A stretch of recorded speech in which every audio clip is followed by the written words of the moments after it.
ما بخير شارما مرحبا. گل امبازون گل سيروانون تماشاوانان ريناز يونا رئيس مرحبا شما سكين كيف حال زحمتك شما تدي ان شاء الله شما رندي هولي بله گل امبازون اورو هونج يجو برنامج وغانير ماري بري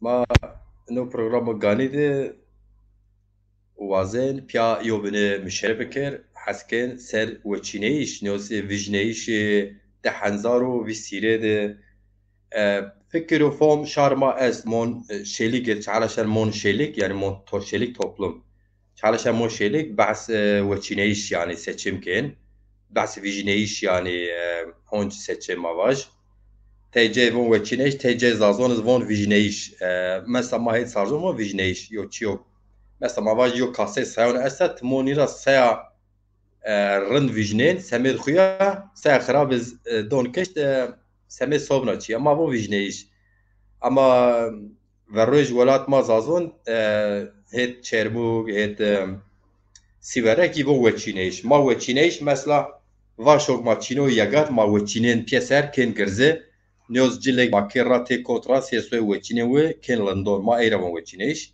ama zazakî maldar zengîn yo zona belê ambazê ma şarûn erciyayên ma Programa Euro Turgay Kartal meymano o eger ki berasçe Zaza dayı Mehmet ben meymon me ma ser veçineyiş o ser vijneyiş ma ser o seçim şarma ene dere ma peyin ni saron noera pe komo gamo dünya ma vel hasim ma vaj zazon çi bu ya hani veçineyiş çi ne bu verici Ew semedê newzvijineyê çi nebû milletê ma hin Mûseya von seçim. Hin mesela ma pî ma yiniz von seçim est emser welhasir ona xwe dom ker. Belê gel ambazon ma hêbon şima kom est seçim est emser welhasir ona xwe dom ker.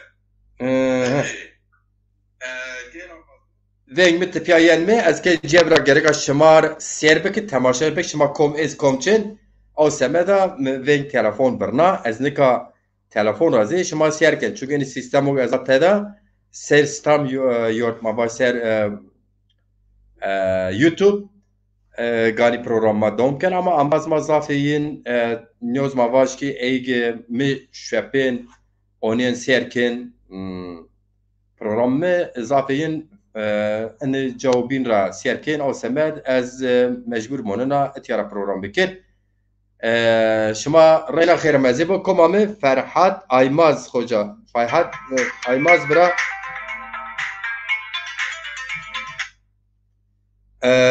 فرحات آیماز برا تخیرامه Ramazan Yıldız Hoca şarê Çermuk maldar û erciyayê şarê maldarê Şarzazan tixêr û selamet tamê çimon ser Ferdî Yalçin yo can û ciwan û senetkarê zon zazakî weş zivon ez tim zvona ti û pî tu Fettah Yalçin bi barek nasemê zon ma şima tim û tim xêftiyên xêra me saro çimon ser me Abdullah Yıldız biro Dilal şoytuz خير بوشب سلامت تخير عمي صارو تشمون سر حجي özçeli تخير عمي صارو تشمون سر بله كل شرما وعزيز ودلال انبازن ارجاين علي حيدر çatakçin خوجه ما ارجاي تخير عمي İzzettin Güneş تخير عمي صارو تشمون سر en program Turgay Kartal o Zaza Dayı Mehmet gereka bamen Zaza Dayı Mehmet ve ez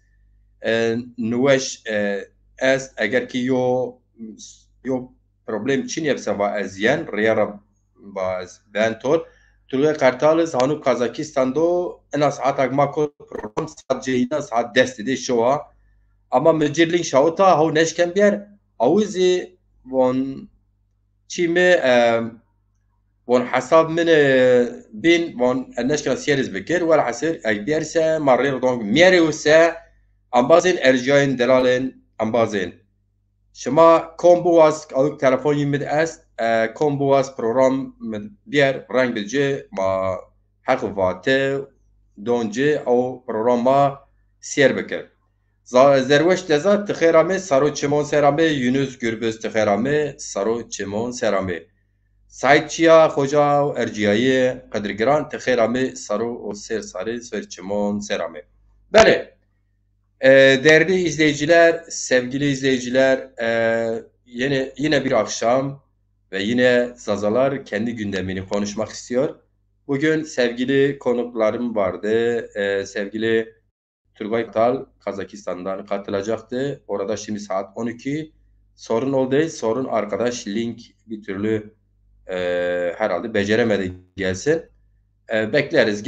Gelmese bende telefonu olan kim yorumda ben katkı yapmak isterim derse buyursun yoruma yazsın yeterdir. Programa katılıp katkılarını yapabilir.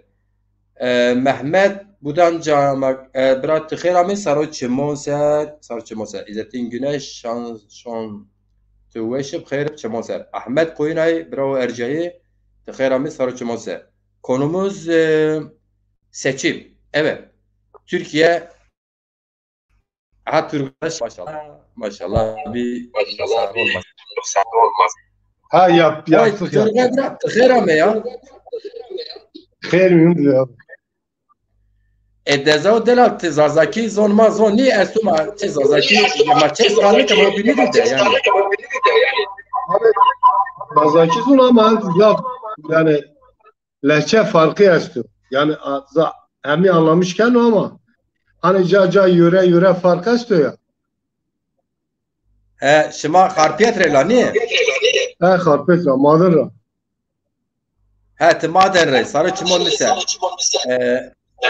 Par Asiya senin davana harpiyet vor zatı agere Diyarbakır seramla her ca vor ovladen bir seçiyor vor diye. Ko cizati cayma ko yani. Ko. Yani Turgay Kartal te eşkin ne telefon te ben telefona bir program. Tam anlamış neken? O zaman Türkçe'ye çevir. Sen telefonla mı katıldın bize? Telefonla katıldım. Değerli dostum hoş geldin. Öncelikle sen bu tam ekran var ya üstten yazıyor ya tam ekrana geç. Tam ekran yap ki bu kenarlar estetik görünüm daha güzel olsun. Tamam mı? Tam ekran nerede yazıyor? Şey yapmayalım, kapatmayalım yanlışlıkla. Bak Deza reklam olmasın hangi telefon kullanıyorsun demeyeceğim. Buradan açıyorsun aşağıya doğru. Orada tam ekran var ya tam ekran diyor. Ekran döndürme falan ya da tam ekran diyor. Ha. Bir bak yapabilirsen olur. Yapmasa... Yaptım galiba herhalde. Dur bir bakayım. Yok yapmadım. Bak sen şimdi ekranda kendi görmüyorsun. Ben tam ekranım. Sen kenarların simsiyah görünüyor. Tamam. Sen onunla bir uğraşla bir bakayım. İzleyicilerimiz Tıxerami bırak. Turgay bırak git demedik. Kurban olayım. Yapabileceğim bir şeydi. Neyse zor gelirsin. İnşallah gelirsin. Adı güzel Ahmet Bırak Tıxerami Saro Çimon Serame hoş gelmişsiniz. Başım gözüm üzerine. Ramazan Karadağ hoş gelmişsiniz. Evet Cuma Karaağaç hocam hoş gelmişsiniz. Şöyle hayır bu selamet bu. Evet konumuz seçim. 2023 seçimlerini Zazalar sadece Zaza kardeşimle bir kere Zaza kardeşim uzaktan değil el salla oy alma sürecini bitirmek istiyoruz. En azından o sürecin bundan sonrası Türkiye'sinden bu kadar eşitsiz, bu kadar tek taraflı, bu kadar yaramacı, bu kadar kendine yunutan sürecini bir son diyoruz. Ve onun için Zazalar bu sürecin dışında bırakılmak istendi. Deza hoş gelmişsin.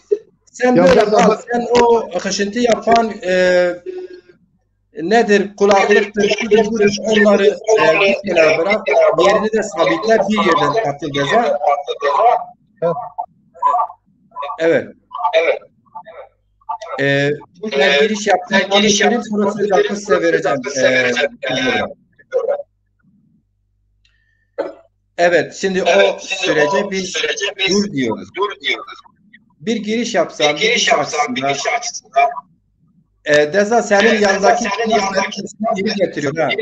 Hangi cihazlarda? Benim yanımda cihaz yok. O zaman sen benim konuşmam bitene kadar sen mikrofonunu kapat, mikrofon sesini azalt. Benim telefonum var ama sesin geri gelmiyor. Heh, oldu tamam. mu şimdi? Şimdi süper oldu. Teşekkür ederim. Ahmet Yıldız, hoş gelmişsiniz. Bu arada tabii ki konuklarımızı kimi görürsek, ismini görürsek ismini zikrederiz. Evet, Zaza Şanşıma Zaza YouTube'dan selam gönderiyor. Şimdi bu süreçlerin bizim gibi dili, kültürü, eğitim, anayasal güvenceye alınmayan halkların demokrasi içerisinde özgürlükçü yaklaşımlar, şiddet dışında, şiddetten çözüm arayan değil de demokratik yollara çözüm arayan halklar mücadele edilirken bazı zorluklarla karşı karşıya geliyorlar. Ben bir örnek vereyim bu seçimlerle ilgili. Kürt ulusal ya da Kürt özgürlük ya da Kürt demokratik ne derseniz deyin mücadelesi geçmişi 260 yıl, 250 yıla dayanıyor deniliyor. Ama 90'lardan sonra seçimlere yeni kendi adlarına girerlerken barajın altında kalıyorlardı. Hatta sıfırın altında kalıyordu. Bugün Türkiye'de Gelecek Partisi gibi, diğer partiler gibi Vatan Partisi gibi benzeri partiler kadar ancak oy alabiliyordu. Süreç içinde bu politika yoğunlaştı, mücadele yoğunlaştırdılar. Ne yaptılar? Dediler ki biz barajı en azından yenelim, bu barajı alt edelim. Kitleleri kanalize ettiler, kitleleri motive ettiler, yoğun çalıştılar. Belki 8-9 sene seçimde baraj altında kaldılar ama en son Selahattin Demirtaş'la birlikte süreç iyicene olgunlaştı, kitleler iyicene politize edildi. İdeolojik bir çerçeve tabii ki yani ideolojik olmasa olmuyor. İdeolojik bir çerçeve çizilerek kendi parti kadrosunu, örgütünü bularak ne yaptılar? Barajı yerle bir ettikleri gibi Türkiye gibi parti oldu. Şimdi tabii ki biz Zazalar da Türkiye deneyimlerini ve dünyada diğer deneyimleri tartışarak kendimize sonuç çıkarmamız gerekiyor. Dolayısıyla bu seçimlerde 2023 seçimlerinde Zazalar adına bir parti ya da bir blok yok. Dezafı sesim niye bana geri geliyor bilmiyorum. Şimdi olmadığı için Zazalar muhatap. O yüzden İYİ Parti Genel Başkanı Sayın Meral Akşener Diyarbakır'da merhaba kardeşim. Ülkeden merhaba Zaza kardeşim diyor. Zazalarda bir heyecan yaratıyor. Ama bu kardeşlik tek taraflıdır. Sen yeme ben yiyeyim. Sen içme ben içeyim. Yeme ben yiyeyim. Senin evin olmasın benimki olsun. Kardeş, nasıl kardeşlik olur öyle? Sen tek yersen ben bakarsam kardeşlik olur.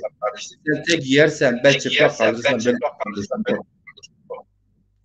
Sen tek içersen ben içmesem kardeşlik olur. Tek taraflı, yaramacı, son derece bağnaz, sistem yanlısı. Sözüm ona artık geçmişte kardeşlik bazı seçimleri kazanıyorsunuz da politik bir kardeş var karşında. Ona göre kardeş masada eşit olmak istiyor. Bizim hikayemiz, sorunumuz bu. Biz her alanda eşit olmak istiyoruz. Biz bu ülkede Çanakkale'de mücadele etmişiz. Biz Batı'da mücadele etmişiz. Biz Doğu'da mücadele etmişiz. Biz Gaziantep'te mücadele etmişiz. Biz Kahramanmaraş'ta mücadele etmişiz. Çanakkale'de etmişiz. Biz İstanbul'da, İzmir'de mücadele etmişiz. Dedelerimiz o zaman çocuklarının geleceği için eldeki imkanlar neyse hepsini değerler.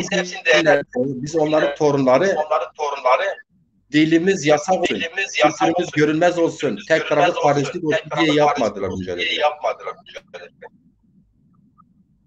Evet, o yüzden biz hesap soruyoruz. Demokratik bir yöntemle hesap soruyoruz.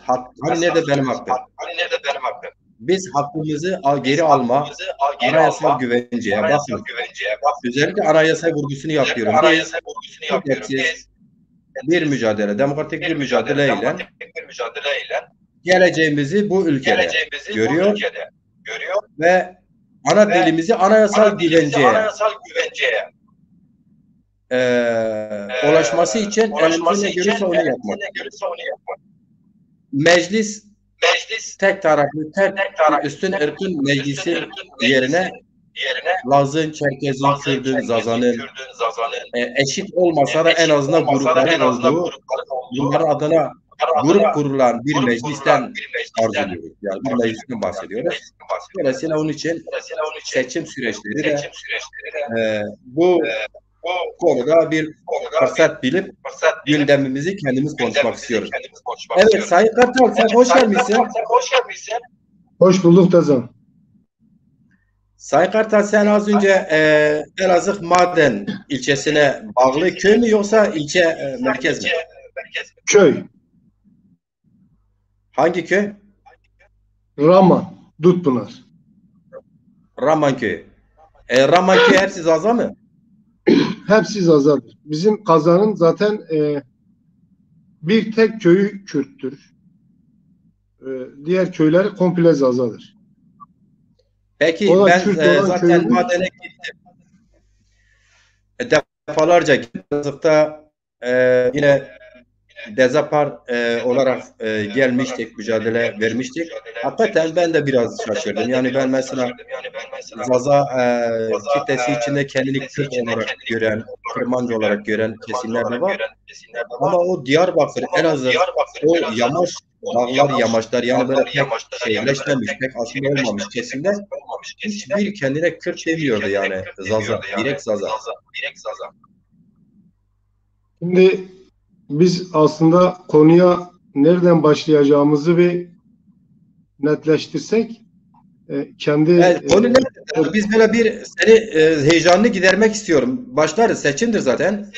Ben soru soracağım. Siz şey yaparsınız Deza. Şimdi Deza, ben kısa bir bilgi yapmak istiyorum, paylaşmak istiyorum. Buyurunuz efendim. Buyurunuz. Ben son bir yıldır bu Türkiye Cumhuriyetlerini geziyorum.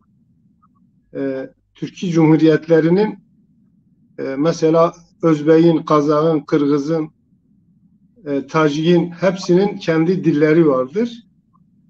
Bunlar artı kurumsal alanlarda ortak kullandıkları tek dil Rusçadır.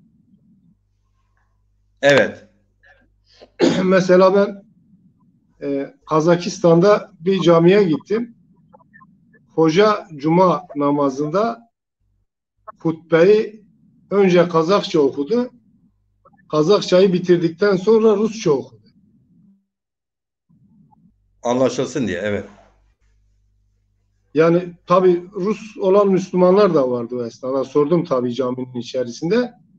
Şimdi benim burada aslında vurgulamak istediğim şey, yani Türkiye Cumhuriyetlerinde de dahi dil farklılıkları vardır. Ama nedir? Birbirine benzerlikleri vardır. Yani akraba diller diyelim. Tabii bu bizim kendi konumuz değil. Bu filologların konusudur. Önce biz kim olduğumuzu daha netleştiremedik. Şimdi bir taraftan İrani diller içerisinde Kürt boyları diyorlar. Bir taraftan bilmem Selçuklu Türkleri diyorlar. Bizim aslında bu konuları ben tabii derneklerin kuruluşundan beri söylüyorum. Biz bu konularda gayet yetersiziz. Yani bilgiye ulaşacak bir konumda değiliz. Bilim insanımız yok. Biz kimiz? Önce biz kimiz? Kim olduğumuzu bir tartışmamız lazım.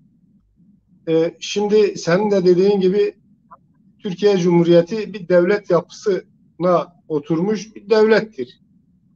Mesela ben buradaki gezdiğim bu Türkçü topluluklar içerisinde demin de dediğim gibi mesela Kazakların dili farklıdır, Özbeklerin farklıdır, Kırgızların farklıdır. Ha bunların kamusal alanda kullandıkları tek dil yine Rusçadır. Ama dillerinde bir baskı yoktur. Yani özgürlük vardır. Şimdi ben şu anda mesela Kazakistan'dayım. Şimdi ben burada diyorum ki arkadaşlar ben şaşırdım. Burada Rusça mı öğreneyim yoksa Kazakça mı öğreneyim? Evet. Özbekistan'a gidiyorsun, Kazakçayla hiçbir bağları yok. Tacikistan'da hakeza. Toplumlar birbirinin içerisinde ama birbirinin dillerinden anlamıyorlar. Mesela ben Irak'ta da kaldım. Şimdi soranlar Badinilerin dilinden anlamaz. Onlar da Kürt, onlar da Kürt. Mesela ben Erbil'de kaldım. Erbil Badini'dir. Süleymaniye sorandır. Gerçi biz konuyu fazla dağıtmayalım. Önce sen sor ki biz cevaplayalım. Konumuz dağılır sonra içinden çıkamayız. Deza bu söyledikleri tabii bizim konumuzun gündemimizin dışına ama şöyle bir şey sebebini söyleyeyim. Kürtler ve Zazalar, Lazlar bu ülkede ortak dil Türkçe olarak kullanılan anlaşıyorlarsa zamanında sözüm ona Rus komünist sistem diğer halkların dillerini, kültürlerini, şuyunu buyunu o komünizm, diktatörizm içerisinde erittiler. Herkes Rusça öğrendi. Yani ana dillerini anlaşamıyorlar. Ortak dil olarak Rusça kullanıyor. Yoksa bir Kazak'ın, bir Kırgız'ın, bir Özbek'in Rus'la ne alakası var? Bak şimdi ben bir şey yapayım yine bir bilgi bazında olsun bu. Mesela Rusça'da esti. Mesela bize mazivuni esti var. Yani bu Rusça'da esti bizde de estidir. Mesela nezunay. Nezunay'ı Rusça'da bilmiyorum. Bizde mazivuni nezunay. Nezuni. Ondan sonra mesela Tükkuda Rusça. Kürtçe ile aynı. Yani bu yine geliyor dillerin birbirine bağlaşıyor.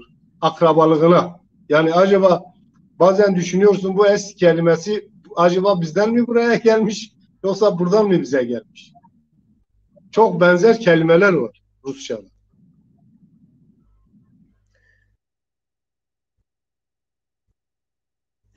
Sesin kesildi. Geçmişlerin kökenleri diller biraz birbirine etkileşimde bulunmuşlar. Yani diller her dilde Zazaca'yı bulursun. Zazaca'da da her dil bulursun yani. Bak Zazaca diyorum kök bir dildir. O kadar sanayi dili değil, ticaret dili değildir. Ne bileyim değildir derken yani o klasik geçmiş ticaret ve benzeri şeyini almış. En bozulmamış dil olmasına rağmen yani birçok cümle var içinde. Yani küle bakıyorsun bazı cümleler aynıdır. Soranca ile aynıdır. Goranca ile bazı sorular aynıdır. Bir bakıyorsun yüzde bilmem kaç Farsça ile aynıdır. Afganca ile aynı. Ben Afgan radyolarını izliyorum. Zazaca biliyorum gibi. Zazaca lehçesi gibi. Yani şimdi bunlar bu kök diller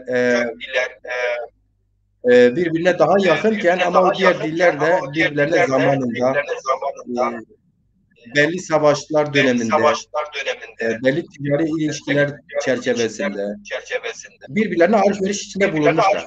Alver olmuş. O yüzden maz est benzeri şey diyorsun ya pasiba falan. Yani evet. Şimdi Kürtler de spas diyor, Ruslar spasiba diyor. Biz bu konuyu geçelim. Bu bizim filologların, dil bilimcilerin konusu. Aynen öyle. Bir seçime odaklanalım. Bu arada size söz vermeden önce bir bakalım yeni katılımcılarımız kimlerdir? Hoş gelmişler diyelim ondan sonra. Abdullah Çiçek hoş gelmişsin. Ali Güneş hoş gelmişsin. İlhami Çağrı Tekin hoş gelmişsin. İlhami Tekin sana selamı da var. Ahmet Pamukçu hoş gelmişsiniz hocam. Görsel Sarıkaş şairlerimizden hoş gelmişsiniz efendim. Abdülhamit hocam hoş gelmişsiniz. Ahmet Yıldız hoş gelmişsiniz efendim. Haysaladdin Koç hoş gelmişsiniz. Efendim. Hoş gelmişsiniz. Evet. Şimdi burada Zaza bizi programın konusu seçimdir. Biz dil bilimcileri, filolog değiliz ama çok iyi biliyorum. Ne diyor? Zaza Kırman, Soran, Goran arasında jenetik, kültürel yakınlık, uzaklık hakkında ne düşünüyorsunuz? Hazar dillerin benzerliği üzerinde ne düşünüyorsunuz? Evet, konumuz diller değildir efendim. Ama Soran, Goran, Fars, Kırman, Zaza, evet, Kürd dilleri aynıdır. Şimdi İranlar 5 yıllık bir tarih var. İrani diller diyorlar dil bilimcileri ama eğer Zazalar bir İranlar gibi şansları olsaydı devlet bağımlılığı olmuş olsaydı belki Kürd diller Zazalar derlerdi. Zazani derlerdi. Onlar bütün dünya akademilerine İrani diller olarak öyle anlaşılıyor. Milletimiz de sanki İran dillerinden bahsediyor. İran değil. İranlar Fars'tır. İrani diller. Aradaki fark. Yani İran değil, İrani diller. Biz İrani diller grubunda yiyoruz. Dolayısıyla aynı kök dillerden geliyoruz. Akraba dilleriyiz. Geçmişimiz akrabalığa dayanıyor. Süreç içerisinde tartışmalar, göçler, şunlar, bunlar olmuş. Örnek vereyim. Mesela memlekette herkes kendi köyüyle kendini ifade ediyor. Mesela ben Sarıcanlıyım. Turgay Kartal kendi köyünün ismi farklı. Birimiz Elazığlıyız, diğerimiz Bingöllüyüz. Bu bile geçmişte kültürler arasında bir farklılığı yaratıyordu yani. Yani halen de var. Doğru. Mesela işte Diyarbakır'la en çok Diyarbakırspor'u tutuyor. Yani misal yani. Karadeniz işte spor en çok Karadeniz'de de onu tutuyor. Yani o geçmişte o aidiyetler var. Şimdi biz Zaza'yız. Zaza aidiyeti üzerinde ve seçimleri tartışacağız. Evet, bu arada Hasan Başar'a hoş gelmişsin. Akıladin hoş gelmişsin sevgili Mücahit misafirin mikrofon kapalı. Evet, o sohbetten devam ediyor. Şimdi Turgay Bira. Abra. Söz hakkı veriyorum. Soru soracağım. Bu arada izleyiciler katılmak istiyorsa gelebilirsiniz. Yorumda belirtin. Şimdi konumuz Türkiye seçimleri. Biliyorsunuz Evet. Mayıs'ın 14'ünde resmileşirse Yüksek Seçim Kurulu da onaylarsa, resmi gazetede yayınlarsa seçimler olacak. 14 Mayıs'ta ve Türkiye iki bloklu bir anlayış yaratmaya çalışıyor. 90'larda bu yana. Ben siyaset takip ettiğim kadarıyla biliyorum. Şimdi bu aslında bir ölçüde başardılar ama sonuna kadar başaramadılar. Sebebi ise diğer haklardır. Mesela Cumhur İttifakı var, Millet İttifakı var. Her birisinde 5-6 tane parti var. Bir de Özgürlük ve Emek İttifakı var. Bu HDP'nin çatısı altında. Şimdi Zazalar bu her üç ittifaka oy veriyor ama bu her üç ittifak da Zazalar için yarın gelirsek seçilirsek ne yaparız, ne ederiz, herhangi bir programları, tüzükleri olmadığı gibi politikaları da yok. Siz üç ittifakı kendiniz nerede görüyorsunuz? Önce bu üç ittifaka hangisine şans veriyorsunuz? Vermediğiniz şansı neden vermiyor? Zazaların duruşu ne olmalıdır? Şimdi ben bu üç ittifak dediğiniz zaman şimdi ben tabii bu kendi düşüncem. Şimdi insanlar artık böyle taraf tutar gibi parti tutmamalıdır. Yani işi ekonomik boyuttan mı alacağız yoksa kendi üzerimizden mi gideceğiz? Yani işi ekonomik boyuttan alırsak şu anda mevcut sıkıntıları herkes görüyoruz yani. Yaşadığımız yaşantıdan belli oluyor. Ben tabii katılımcı arkadaşlardan bana katılıp katılmayan da olabilir. Belki yani Cumhur İttifakı'nı destekleyen arkadaşlarımız da olabilir. Ben onlara da saygı duyuyorum. Ama ben şimdi demin de sizin dediğiniz gibi yani kendi ilimizde, kendi bölgemizde ben bu seçimde adaylar yarışır diye düşünüyorum. Yani partilerden ziyade adaylar ve isimler yarışır.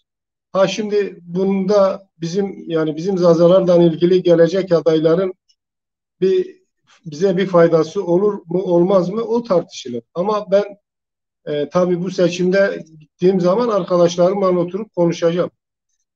Şimdi ben bu seçimde parti gözetmeyeceğim. Niye parti gözetmeyeceğim? Benim için Zaza kökenli bir arkadaşımız hangi partinin seçilecek listesinde olursa olsun ben ona hem oy vereceğim hem de çalışacağım. Yani ben ona kimliğinden dolayı oy vereceğim.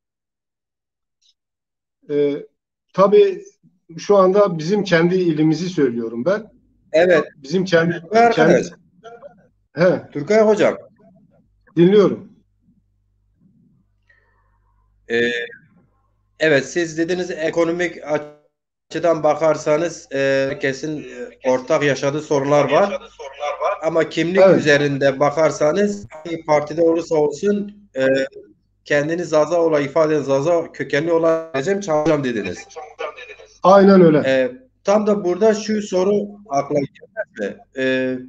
Peki siz kendini Zaza kriteri yeterli görüyor musunuz? Yani mesela diyelim birisi Zaza'dır ama e, örnek MHP'de yer alıyor. Siz inanır mısınız o kendine Zaza diyen MHP'de seçilirse Zazalar için kültürel bir faaliyet, anayasal güvence diline ister falan talepte bulunur?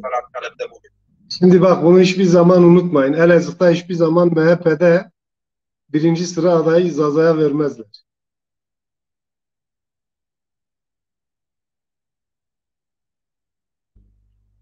Yani Onu birinci sıra bilincindeyim. Ben mikrofonu kapatıyorum, yankı yapmasın. Onu bilincindeyim. İşte ben de size soru yönelttim o yüzden. Bana bir değerlendirir misin? evet. Ya sırf Zaza olması yeterli mi yani kökeni olarak? Yani bence ben veririm. Yani kendi düşüncem bu. Ben onun ideolojik ve siyasal şeyine bakmam. Tugay hocam, ideolojikle ne alakası var? Mesela şimdi diyelim ki Türk arkadaş Elazığlıdır. Madende e, AKP'nin MHP'yi kenara koy. AKP'nin listesinden girdi. An E, anlamadım. Cumhur İttifakı'nın AKP ittifakından yer alınan listeye girdi. Misal. Biz Sayın Heh, mevcut Cumhurbaşkanı biliyoruz. Onun parti disiplini falan otoritesini biliyoruz. E, 5-6 tane yanılsam İçişleri Bakanı hem de güçlü insanlarız. Yeri geldi mi affını iste istifa et dedi. Devre dışı bıraktı. Dışişleri Bakanı keza öyle, Emniyet Bakanı keza öyle eniştesine tut komşusuna kadar kimi nereye getirdiyse gün geldiyse affını iste kenara çekil dedi. Onlar kenara çekildi. Bir Zaza AKP'den listeye girdi. Gitti orada AKP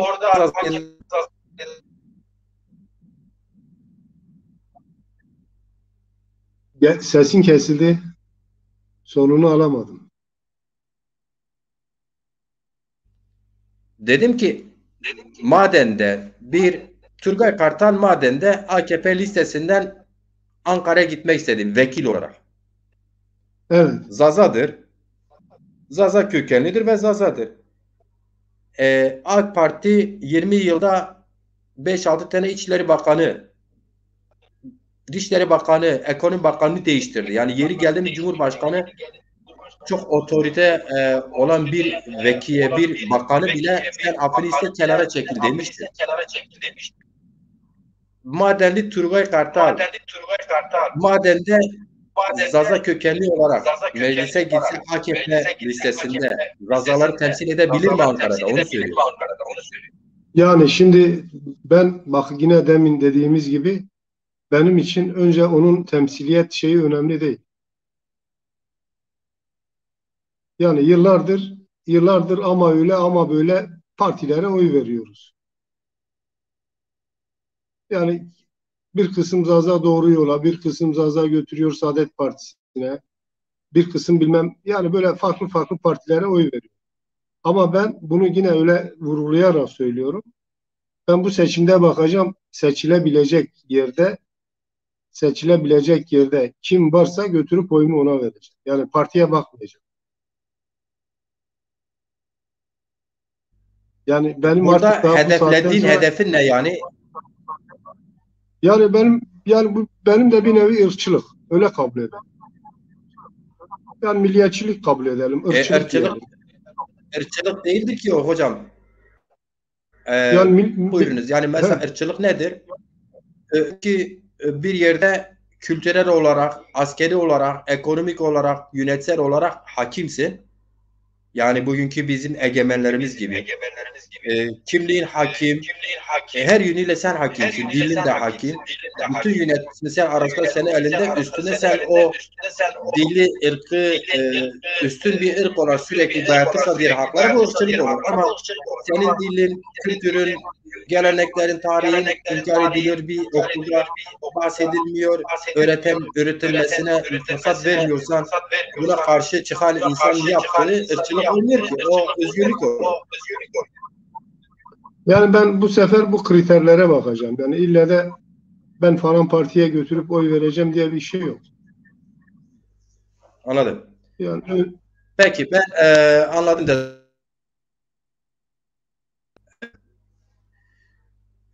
Şimdi e, niye sen bir Zaza kökeni, bir Zaza olarak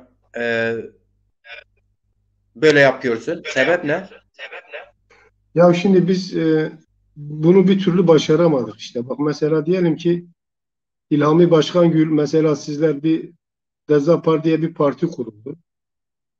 Yani biz aslında gönül isterdik ki hepimiz orada toplanalım, kendi partimize hizmet edelim. E, Biz bir türlü insanlara bunu anlatamadık. Yani şimdi bir de düşünüyorum acaba biz çok erken mi davrandık? Mesela derneklerde de biz aynı sıkıntıyı yaşadık. Şimdi biz bence daha yeni yeni toparlanıyoruz. Yani daha yeni yeni tartışılıyoruz, daha yeni yeni konuşuluyoruz. Keşke bu 20 sene önce olsaydı ya da 30 sene önce olsaydı biz de şimdi belli bir mesafe almıştık.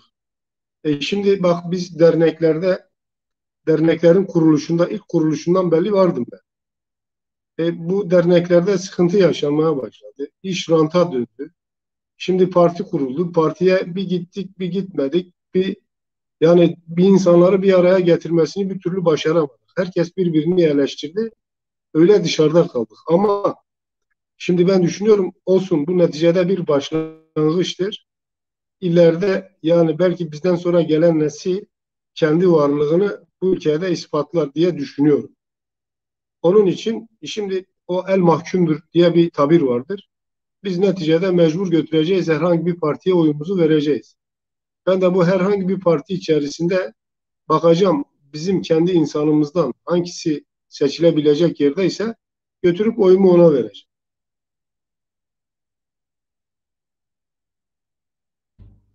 Ben size Yani anladım. Ne keşke de güzel. biz İşte açık sözlü şey olarak düşüncelerinizi, fikirlerinizi dile getiriyorsunuz.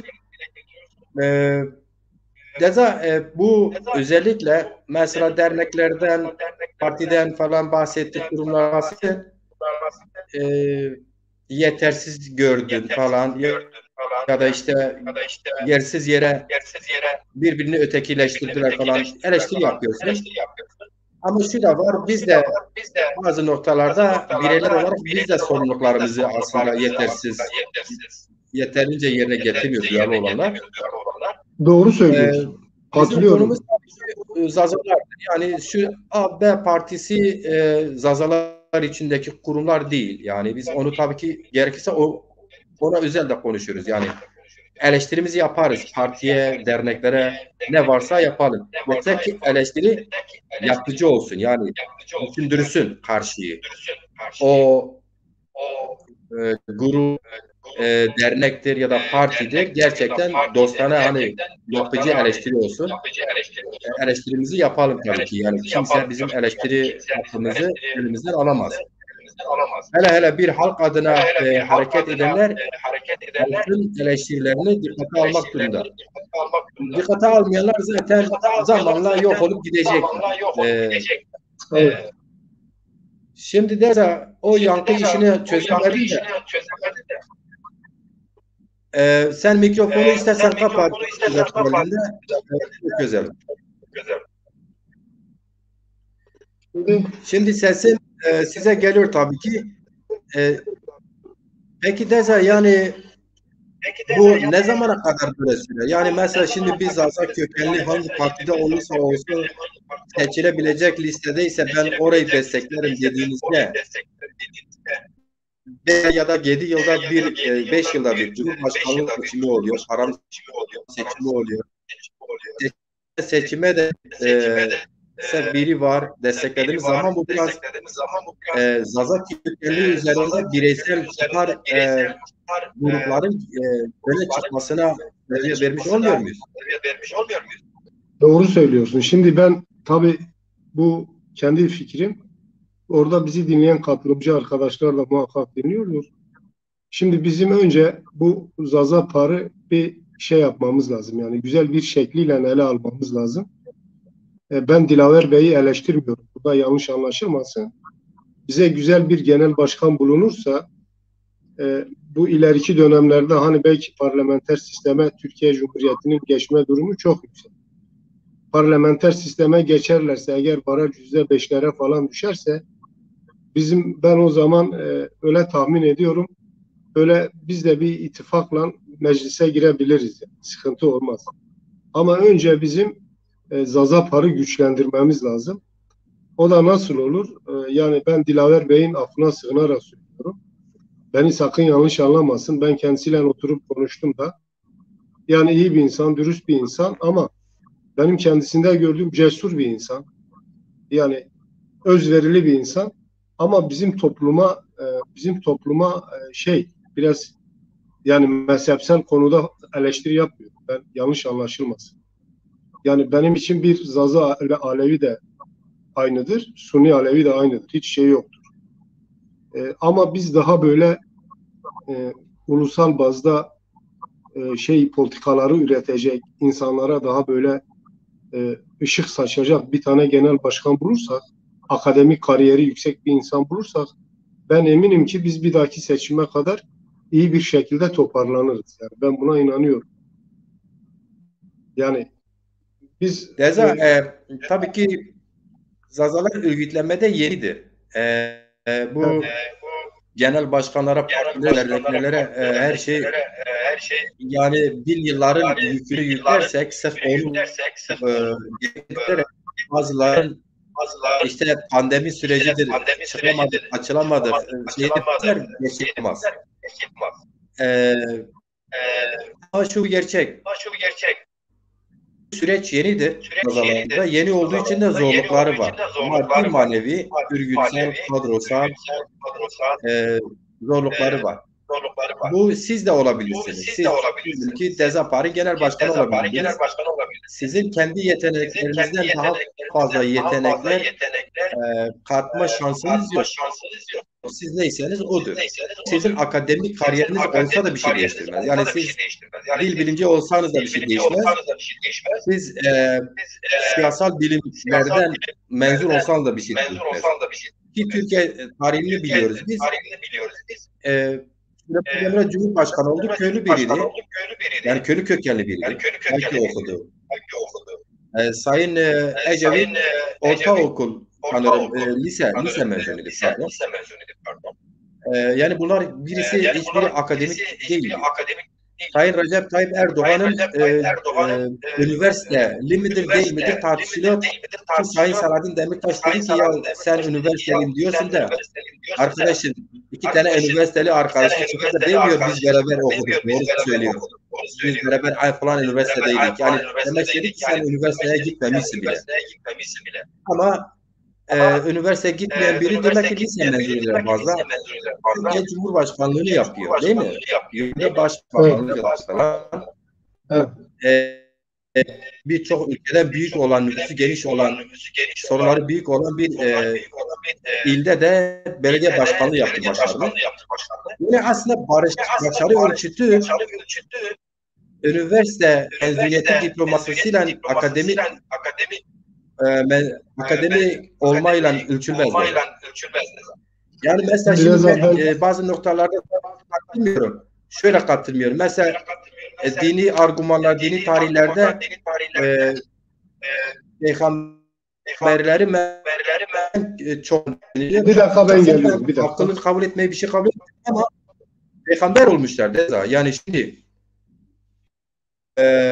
onu akademik şeyle ölçebilir miyiz bilmiyorum. Bu arada Turgay Kartal gelecek. O zamana kadar Bünyamin Yıldız hocam gelmiş. Zaza tarihçisi. Bünyamin Yıldız emekli öğretmen. Son yıllarda Zaza tarihi üzerinde büyük emek verdi. O yaşıyla büyük bir emek verdi ve güzel de bir kitap Zaza tarihi kitabı çıkarmıştır. Hepinizin okuması. Ben de istemişim. Yolda da okumamışım. Evet. Şimdi başka kim var? Rever Şım'a gelmiş. Hoş gelmişsiniz. Mehmet Çıkar'a gelmiş. Hoş gelmişsiniz. Abdullah Sarı hoş gelmişsiniz. Fatma Dalgıç arkadaş. Hoş gelmişsiniz efendim. Ya Turgay Kartal bu sesimiz yankı yapıyor ya bizim izleyiciler rahatsız oluyor. Bunu çözemedin mi dedesi? Yani bu bende mi problem var? Acaba kulaklık taksam gider mi bu? Sen kulaklık bir şey taktın mı? Telefon mudur bu? He, telefondur.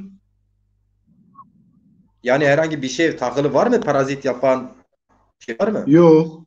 Yok. Şu an iyidir mesela. Ne yaptın ki? Şimdi iyidir. Yok, hiçbir şey yapmadım. Yan sesini kıstım biraz. İyi şimdi çok güzel. Deza. Şimdi dedim yani sen sorumu anladın mı? Bak şimdi yankı yaptı. Senin sesin böyle güzel, onu hiç açma. Senin Tamam. sesin böyle çok sesim sana geliyor. Sual ettim soruyu tekrarlayayım mı? Bir tekrarla, ben kapıya baktım çünkü ben yetişemedim. Anladım Deza.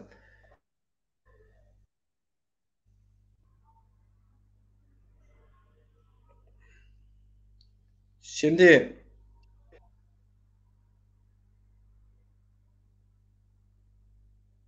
akademik dediniz ya işte akademik okumuş diploma sahibi yetenekli birileri zazalara öncülük yaparsa başarılı elde ederiz. Ben de onunla alakası olmadığını bazı verileri size anlattım. Sayın Cumhurbaşkanı üniversiteli değil dedim. Sayın Selahattin Demirtaş demişti ki üniversite arkadaşın yoktu. Demek ki üniversite okumamışsın anlamına gelir. Ama başarılıdır. 20 yılda Türkiye'yi yönetiyor. 5 yıl mı 10 yılda İstanbul'u yönetti. Yani kıstas ne kadar okudun değil, biraz da yeteneklerindir ve örnek verdim. Dini tarihini anlatan bölümlerine baktığın zaman peygamberler çobandı. Yani doğru. çoban. Tabii ki ben yani mantıken biraz farklı yorumluyorum. O konuyu da yani misal örnek veriyorum. Yetenek farklı birisi zazalar hep böyle zaza kimliğiyle ortaya çıkmadıklarından dolayı zazalar adına dernek kuran, parti kuranlar da işleri öyle kolay olmadığını söylemeye çalışıyorum. İşte çok güzel. Ne çıkarıyorsunuz? Çok güzel. Yani nasıl der? Şimdi bak, çok güzel bir konuya değindin. Ben tabii bu dernekleri biz eğer başarıyla kurmuş olsaydık, Türkiye geneline yaymış olsaydık, biz derneklerde toparlayıcı olmuş olsaydık, parti kurmada biz hiç bu kadar sıkıntı yaşamazdık. Şimdi bu asıl bizim partileşme sürecinden ziyade önce toplumda bir sosyal etkinlikle dernekleri kurmamız lazımdı bizim. Ben tabii bu Murat Bukan, onu da eleştirmiyorum. Gerçi ben konuşmuyorum kendileriyle. Bunlar ilk dernekleri kurdukları zaman benim yanıma geldiler. Yani ben dernekler kurulsun. Ben de Elazığ Derneği'nin kurucularındanım. Ben bir günde derneği kurdum. O zaman bana dediler ki 13 tane derneğimiz var. Halbuki hiçbir dernek yok. Sonra biz kurduk. Sonra Cuma kurdu. Turgay Hocam. Efendim. Ben bir şey rica edebilir miyim? Program moderatörü Tabii, olarak, buyurun. sahibi olarak. biz kişilerin ismini verirsek onlara söz hakkı doğmuş olur. Yani hem bu Hayır, ahlaki olmaz, hem bize yok yakışmaz. bak, İsim vermeden genel konuşalım. ben onları eleştirir bazda söylemiyorum. Yanlış anlaşılmasın. Yani Hayır ben hayır, isim onun kullanmayın. Yani kişi mesela diyelim ki şey kullanabilirsiniz. Yani Macir Ciran diyeceğine farklı bir şey söyledi. Yani çünkü bizi izlemiyorlar. Çok az. Sonra diyecekler Tuğrul Kartal falan yerde böyle demiş. Şimdi izlemiş olsa direkt ben bir link gönderim gelsin sana karşı kendini savunsun. Neyse öyle değil, böyle değil. O yüzden şimdi isim bak, vermez. şimdi tamam, ben o zaman Ama isim vermeden Dezapar'ı isim konuşayım. verebilirsin. Dezapar siyasi bir harekettir. İsim verebilirsin yani. Dezapar'ın isim verebilirsin. Hem ona artı olur. Yani ismi duyurmuş olur. Şimdi, Ama şimdi işte oraya geleceğim. derneklerde yerleridir bence genel. Ya biz şimdi bak, burada zaten biz burada iklime giriyoruz ha. Biz önce toplumumuzu bir örgütleyebilseydik derneklerden, anladın? Yani Türkiye'nin belli illerinde derneklerden kendi insanlarımızı örgütleyebilseydik zaten orada ister istemez bir parti şeması meydana gelir, biliyor musun? Yani ihtiyaç olur. Ama biz kalktık, ne yaptık? Biz kalktık bu dernekleri yani başaramadık. Başaramayınca ne oldu? Haliyle toplumun şeyi değişti yani. Yani o derneklerin mesela ilk kuruluş aşamasındaki heyecan kalmadı insanlarda. Biz eğer orada bir başarı sağlamış olsaydık, birbirimizi eleştirmeseydik ya da orada dernekler kurulduğu zaman kurduğumuz yerlerde doğru insanlardan hareket etmiş olsaydık partinin bir alt zeminini hazırlamış olduk. Biliyor musun? Sizi çok iyi anlıyorum. Turgay Kartal Deza bak. Sizce biz birbirimizi eleştirdiğimiz için mi iş olmuyor yoksa eleştirmediğimiz için iş olmuyor? Yani biz aslında birbirimizi eleştirelim ama makul ve mantıklı eleştirelim. Yani nasıl anlatayım sana? Yani bir yolsuzluğumuz varsa Ben biraz yardımcı olayım. Mesela Turgay hocam, biz birbirimizi doğru temelde aslında önce samimiyet lazım bir işte. Sonra evet, eleştiri lazım. evet. Bizimkiler biz dedim ya biz yeni bir hareketiz. Yani Zazaların hareketlerin geçmişi Ahmet Has ile başlarsa yazılım geçmişi Mala Osmanlı Babiş devamı Hı, olarak şey yaparsak siyasi geçmişi de Ebu Bekir'den başlar 40 yıldır. Şimdi de evet. 40 yıllık mirası olmayan diğer milletlerin mücadele tarihini kendine miras almayan mesela bana göre örnek verdim başta Kürt hareket demokratik ve özgürlük mücadelesini kendine iyi yanlarını miras almayan herkesle kavgalı kendisiyle kavgalı bir süreç yaşıyoruz. Bu normalde bu henüz yeni olduğumuz içindir. Yani tecrübesizliktir. Miras yok. Diğerlerine miras almıyoruz. Mesela şimdi dünya özgürlük mücadeleleri bakıyor ki mesela bir özgürlük mücadelesi Fransa'da verilmişse o mücadeleyi verenler sesini biraz kısabilir misin telefonu? O Fransa'daki özgürlük mücadelesini veren ona öncülük yapan hareketi alır inceler okur nasıl yapmışlar nasıl gitmişler. Almanya'da köylüler ya da işte eyaletler kendi içinde eyalet mücadelesini vermişse nasıl verdiklerini araştırır inceler.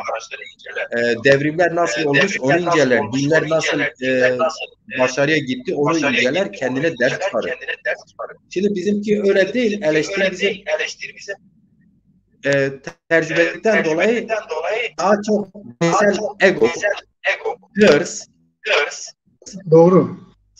üzerinde yapılan eleştiriler de kişileri ötekileştiriyor. Ödül artmıyor ortaya. Yani mesele bu. Bizdeki Doğru. ego tavan yapıyor. Herkes lider. Doğru, biz eleştiri yaptığımız zaman eleştiriyi kavgaya dönüştürüyoruz, biliyor musun? Sıkıntı o. Eleştiriye kavga. Birincisi eğitimi yok. Aynen İkincisi öyle. eleştirinin anlam yükleme yok. Üçüncüsü samimiyet yok, ego var. En tehlikesi de ego.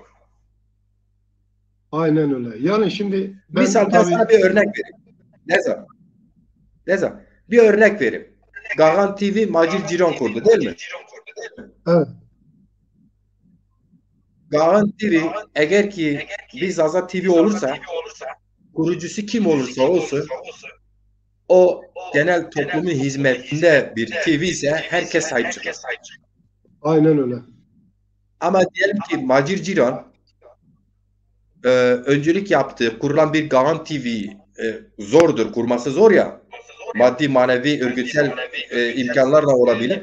Eğer ki bunları bu TV kurana kadar herkesten faydalıcı yaklaşıp herkese gül dağıtıp bu yolu mesafeyi aldıktan sonra da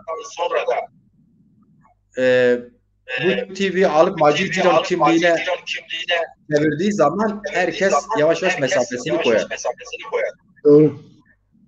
Anladım, evet. Mesela bu. Şimdi biz dernekleri kendi ailemizin derneği değil, partileri kendi ailemizin partisi değil.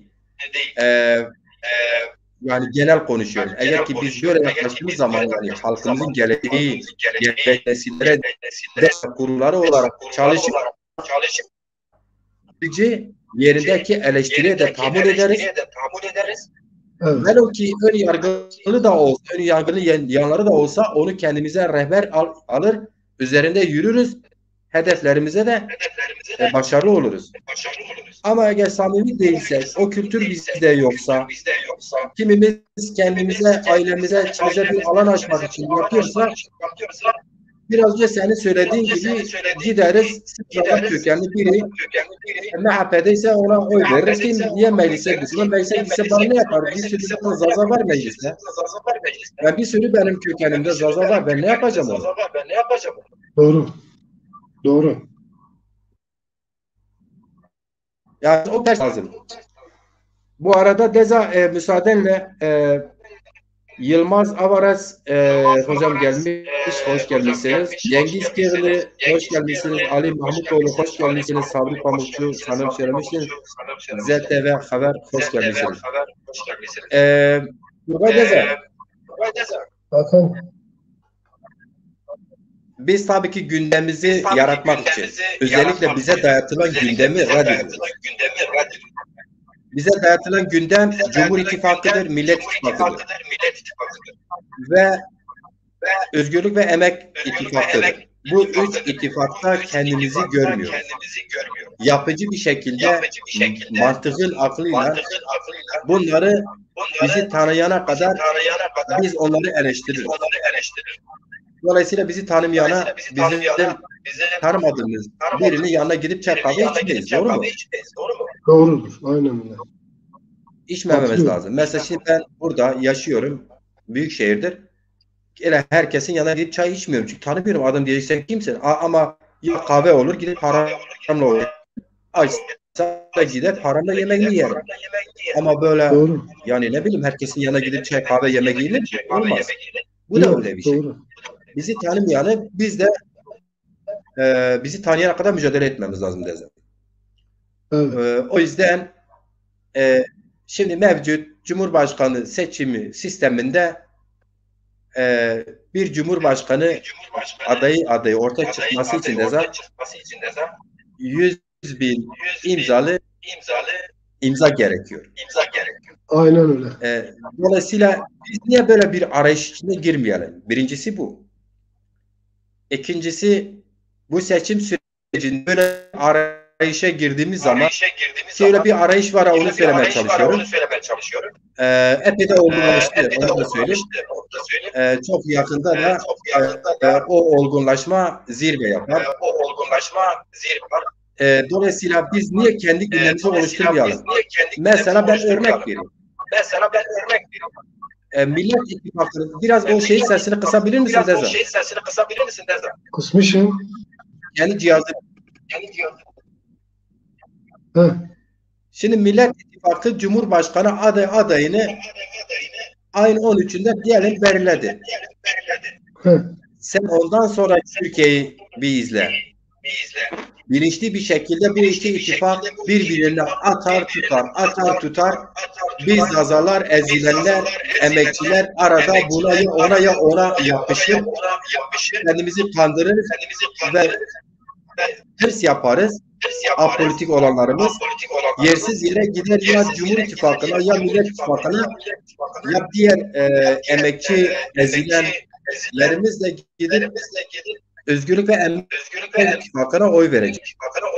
Ve Evet. ayın 15'inde gözlerimizi açtığımız zaman bizim için değişen bir şey yoktur göreceğiz. Bunu yapmak yerine 100.000 ıslah imza hem de çok kolaydır. Herkes seçim diyecek ki misal Turgay Kartal adayımdır. Cumhurbaşkanı olması için imzamı veriyor. Kimsenin O buna kolay, itiraz onu olur mu? biliyoruz. Olur, o kolay. İşte niye kolay yapıyoruz? Kolay yapalım o zaman.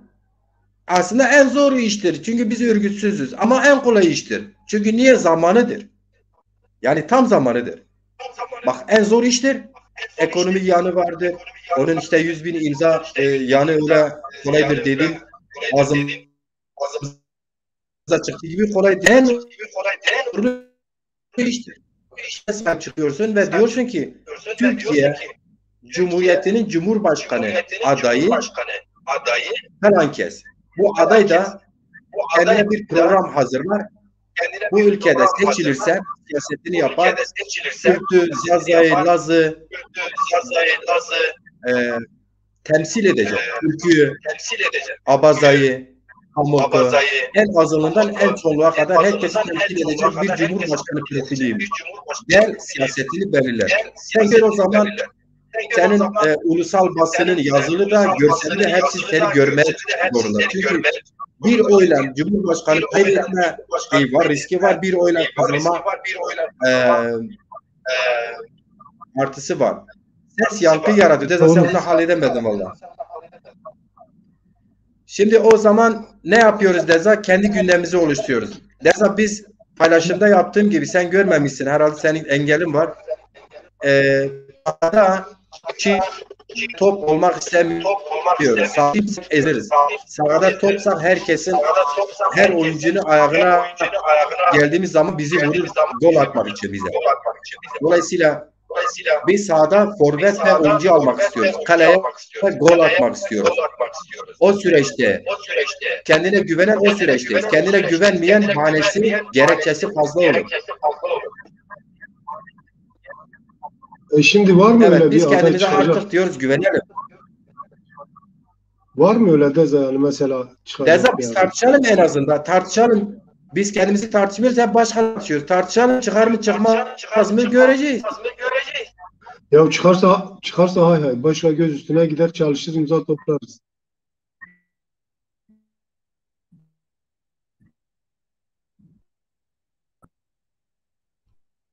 Dondu. Sesim geldi mi? Alo. Ses geliyor. Buyurunuz evet. Dedim öyle bir Ses aday geliyor çıkarsa Deza, gider biliyorum. destekleriz imza. Gider destekler imza toplarız yani elimizden ne geliyorsa yaparız.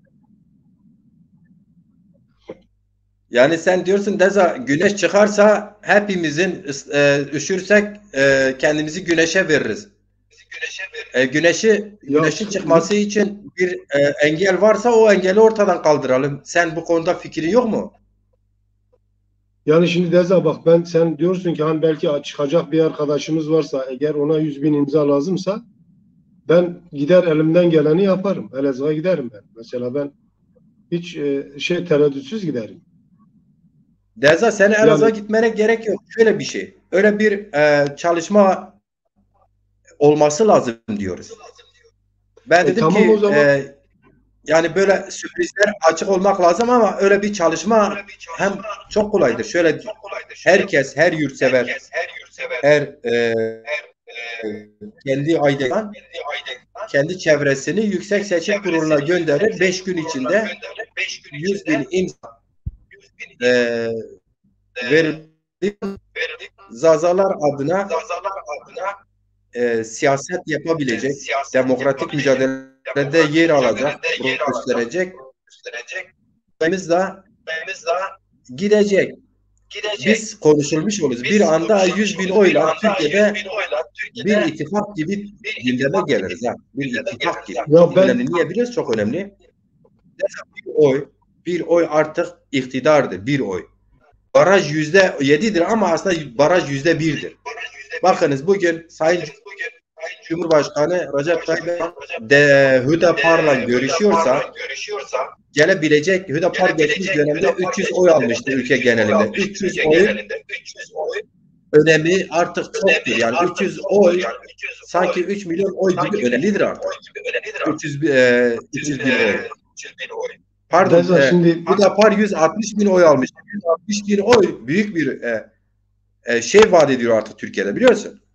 Şimdi Zazalar örgütlü değil ama bakın ben yaşadığım bu şehirde, metropolde, Antalya'da takımda herkes biliyor ben Antalya'da oturuyorum. Hangi Zaza'ya gidersen artık gündeminde bir şey var. Bak, iddia ediyorum. Özellikle bu dönemde son yıllarda Sünni Zazalar büyük bir bunalım içinde. Sünni Zazalar kendi dini inançlarına oy verdi. Fazilet Partisi'ne oy verdi, Ahmet Partisi'ne oy verdi, kendini avuttu. Bu de iktidar ortağı oldular, gördü. Zaza millet bunu gördü. Daha iyi yapar dedi. AKP'yi destekledi. Ne de orada da hayal kırıklığını yaşıyorlar. Büyük bir bunalım içinde. Bugün bir Zaza, bir Adıyaman'a oy veren Zaza artık kime oy vereceğini bilmiyor. Şaşırmış. Şimdi tam zamanı değil mi? Bir de kendine oy verirsin. Adayın olsa kendine oy versin. Valla doğru söylüyorsun ama işte öyle bir aday çıksın, gidelim destekleyelim Deza. Oy şey yapar, 100.000 imzayı toplayalım. Yılmaz Aydın Deza, hoş gelmişsin. Azığa yok. Sen yönlendirirsin, giderler. Yok, onda sıkıntı yok. Ya kendim de giderim. Ona hiç sıkıntı yapmaya gerek yok. Kendim de giderim. Ya misal diyorum, örnek diyorum ya, her birimiz çalışmalıyız. Sen gitsen tek başına bir şey ifade etmez ama sen eğer ki doğru yöntemle inanarak çalışırsan, etkileyeceğin kitleler gittiği zaman sen birken 1000 olursun. 1000'ken 100 olur, 100.000 olursun. Bu iş böyle olur. Aynen öyle. Yani Deza, ama ben hani ben konuşmacı, sen onaylayan değil de yani ben sizin heyecanınızı yenmeye çalışıyorum. Biraz değerlendirin. Siz nasıl değerlendiriyorsunuz? Yani ben sizin dediğinizde katılıyorum. Yani bu gerçekten bir dediğiniz gibi Hüdapar'ın 300 oyuna 160 oyuna kadar Türkiye'de siyaset sıkıntılıysa biz de bir aday gösterelim. 100.000 imzayı toplamak çok da zor değil. Yani katılıyorum ben sana fikirde. Yani orada hemfikiriz. Yani bizim insanımız da gider verir yani. Ben öyle tahmin ediyorum. Yani gerek kendi ilimizde yaşayanlar olsun, batıda yaşayanlar olsun. Yani insanımız gidip oy verir yani. Ben tahminim o. Ben işte bunu başarabiliriz. Hemen şimdi. Hemen şimdi. Tam zamanıdır. 3 ay iyi değerlendirildi mi? O 5 gün Yüksek Seçim Kurulu kanunen açıklama tarihi belirledikten sonra 5 gün içinde 100.000 imzayı toplayan herhangi bir aday Cumhurbaşkanı adayı olabilir. Yasal olarak bir engel yoksa olabilir. Bunun yanında o adayı 1 milyon TL de emanete para bırakacak. Yani hepsi bu Deza. Bu çok ek iş. Zazalar bazen abartıyor. Biz 15 milyon hatta şarkı yapmışlar. Ama objektif olarak 6 milyon Zaza eğer ki 100.000 oyu toplarsa, 100.000 de ray alırsa iktidar kadar önemli, iktidar olmuş kadar önemli. Çünkü bu Zaza tarihinde, Zazalar tarihinde ilk olur. Yani bence öyle bir arkadaşımız çıksa ben katılıyorum sana. Kesinlikle sana katılıyorum. Öyle bir arkadaşımız değil, öyle 20 arkadaşımız var. Öyle yüzlerce aydınımız şu an gece gündüz çalışıyor ve 20 tane Cumhurbaşkanı adayımız var. Bizim Cumhurbaşkanı adayı da aradığımız bir Zaza yurtseveri olacak. Yani geçmişte Zaza dini kültürüyle ilgili çalışması olan biri. Kriteri. İkinci kriteri e, demokrat olacak. Bu ülkenin genelini kapsayan bir Cumhurbaşkanı. Zaza ve Kürt diğer dilleri anayasa güvencesini savunan, inanan. Yani bak Zazalar yine yükü ağırdır ha. Biz Kürt'ün de, Laz'ın da, Çerkez'in de önüne soyuyor. Bu profilde 41 yaşında olan, 40 yaşını geçmiş olması lazım. Üniversiteli olan, yani üniversite mezuniyeti olan, Cumhurbaşkanı adayı olsun. Ve geçmişi temiz olan. Evet. Bunlar da kriterler. Başka bir şey yok. Bir lazer ben işte Cumhurbaşkanı adayım ama Kürtlerin dillerini, Zaza'nın dilini, Pamukların dillerini anayasal güvence kavuşturmak için çalışacağım. Bana oy verin. Bunu bize nasip olmuş. Biz bunu yapmamız gerekiyor. Ya valla Deza, kim çıkarsa çıksın biz yanındayız. Ben katılıyorum sana. Yani senin de dediğin gibi eğer biz bu seçimde bir 100.000 kişilik imza toparlayıp bir aday çıkarma şeyimiz olsa inşallah olur da, yani eğer çıkacak bir arkadaş olursa olur. Ben inanıyorum Cumhurbaşkanlığı seçiminde yani birinci turda ciddi de bir oy alır yani. Ben güzel bir propaganda yaparsak, kendi insanımızı örgütlersek, yani o 100.000 değil de belki 200.000 olur, belki 300, belki 500 olur. Anladın? Yani olur. Evet. Bizi izleyen, takip eden, yayınımıza katkı sunmak isteyen arkadaş varsa lütfen yorumda yazın. Size destek olalım, link gönderelim. Belki katkınız olur. Yani sonuçta hani derler ya, tartışa ortak her gidilir. İnan ki ve Kartal yüze yakın aydınımız hazır çalışıyor. Hepsi de geçmiş profili temiz. Bu halka hikaye bırakmış, roman bırakmış, şiir bırakmış, tarihi eser bırakmış, yani tarihle ilgili eser bırakmış, sanatçı olan, yazarlığı olan insanlarımız bu yönlü bir çaba içinde 10 günden fazladır. Somut bir bir deklarasyon çok yakında, yani bir açıklama tüm kamuoyuna bu konuda bilgilendirilecek ve ondan sonra ise her gün canlı yayınlarla zaten bu çalışmaları da olacak. Gündüz gece demeden çalışılıyor.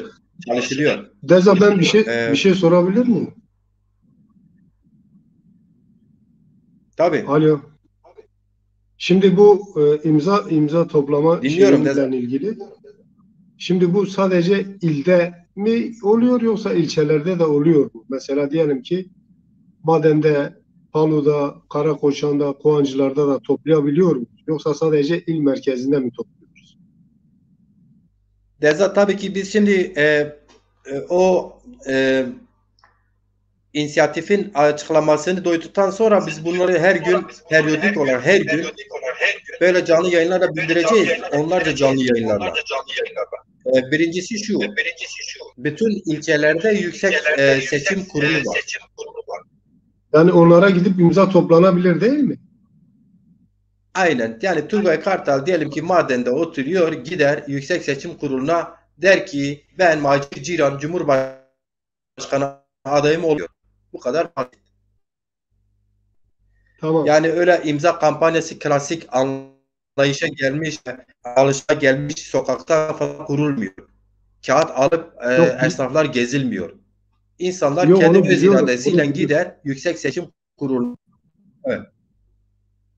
Ya onu biliyorum da yani ilçeleri de acaba oluyor mu, olmuyor mu onu bilmiyorum. Yani oluyor. ilçelerde Yüksek kurumu var orada. Yani ilçelerde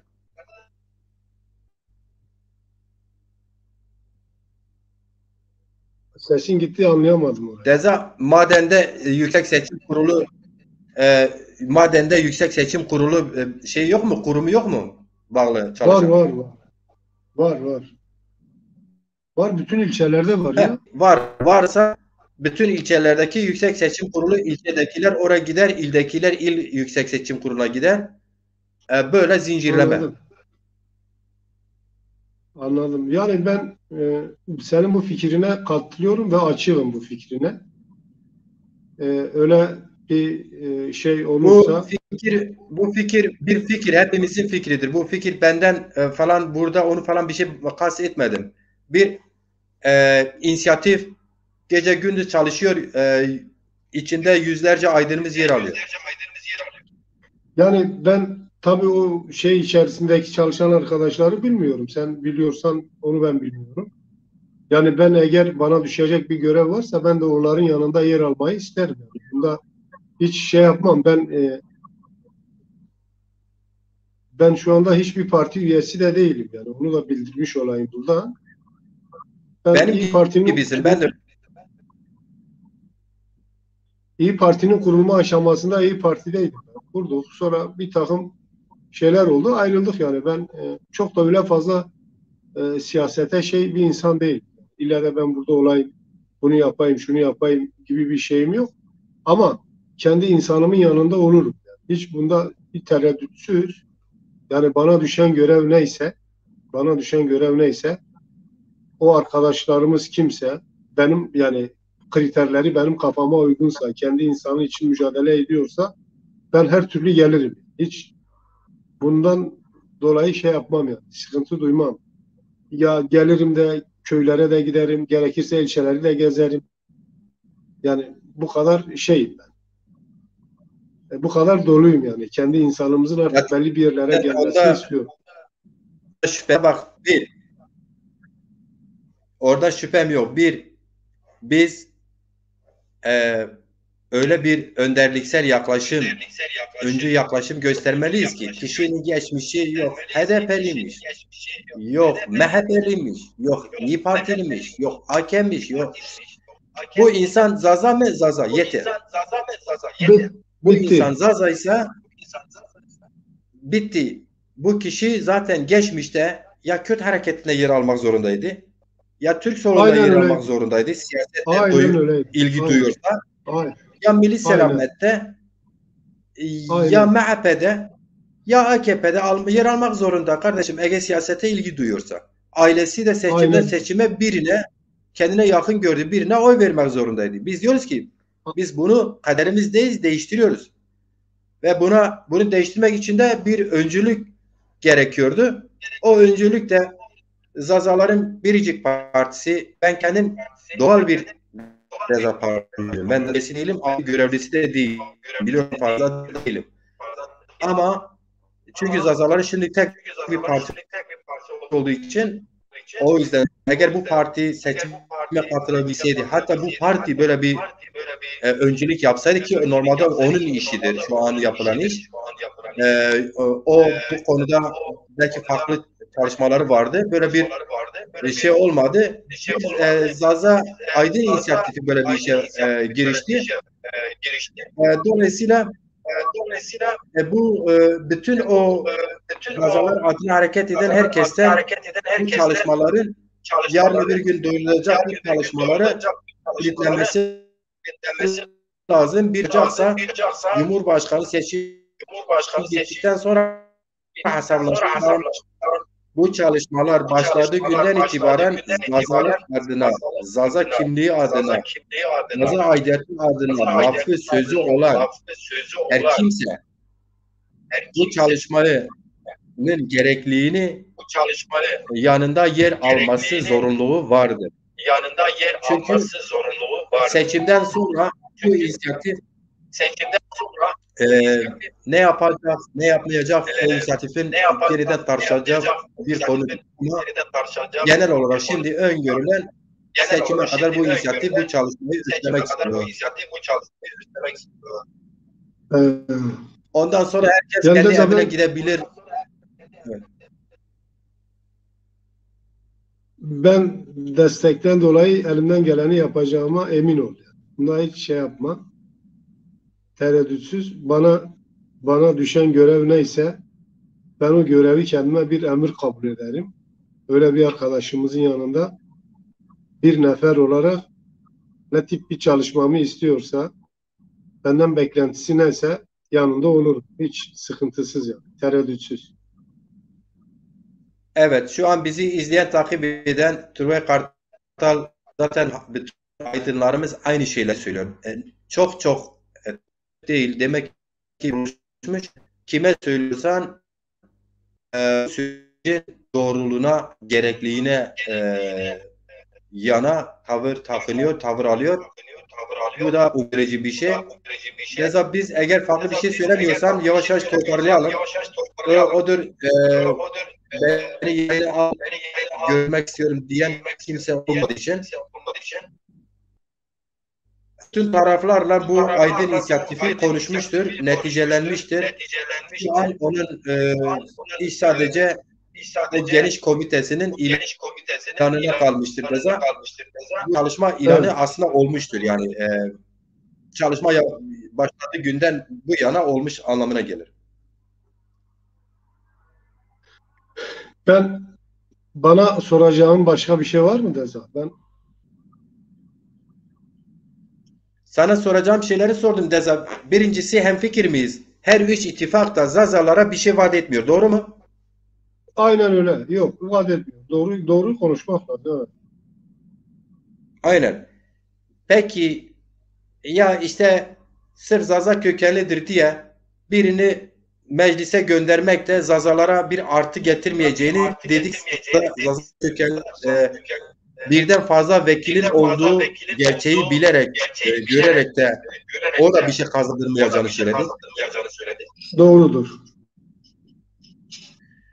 Ya işte gerek derneklerle, gerek işte diyelim ki siyasi partilere bizi destekleyin, biz size hocam verelim. Açıktan açık yapmayan, açıktan muhatap almayana destek vermenin de bir garantisi olmadığını biliyoruz. Aynen öyledir. Doğru. Mis CHP'nin öncülük ettiği Millet İttifakı derse ey Zazalar gitse derse gizli görürse siyaset yapan siyasi partiyle görürse bizi destekleyin. Biz Turgay Kartal'ı Elazığ'da aday gösterelim. Turgay Kartal Millet İttifakı'nın kontenjanında seçime gitti, Ankara'ya gitti. Bana kazandıracak bir şey yok ki. Doğru. O ittifakın disiplin içinde gideceği için o kazaları temsil Doğru. etmez. Yani bu Doğru. biraz şeye benziyorum. Örnekler Menfi diyorum olur. ya bilmiyoruz. Kürt hareketi Leyla Zana'yı, Ahmet Türk'ü, Sırrı Sakık'ı CHP listelerinde meclise gönderdi. Daha sonra Kürt Enstitüsü bunları Paris'e çağırdı. Davet etti. Paris'teki enstitüye katıldılar. Ve Türkiye'de kıyamet koptu. Vay bilmem ne ayrımcılık, bölücülük değil. O insanlar da ihraç ettiler. İhraç sonra parti kurdular. Bakınız. Lazalar şimdi o noktada değil. Lazalar o noktada olsaydı emin olun Cumhurbaşkanı, Sayın Cumhurbaşkanı, yani Cumhur İttifakı temsilen Zazaları çağırırdı, konuşurdu, Hülebar'ı çağırırdı. O çağırmasaydı CHP Genel Başkanı çağırırdı. Örgütlü olsaydı.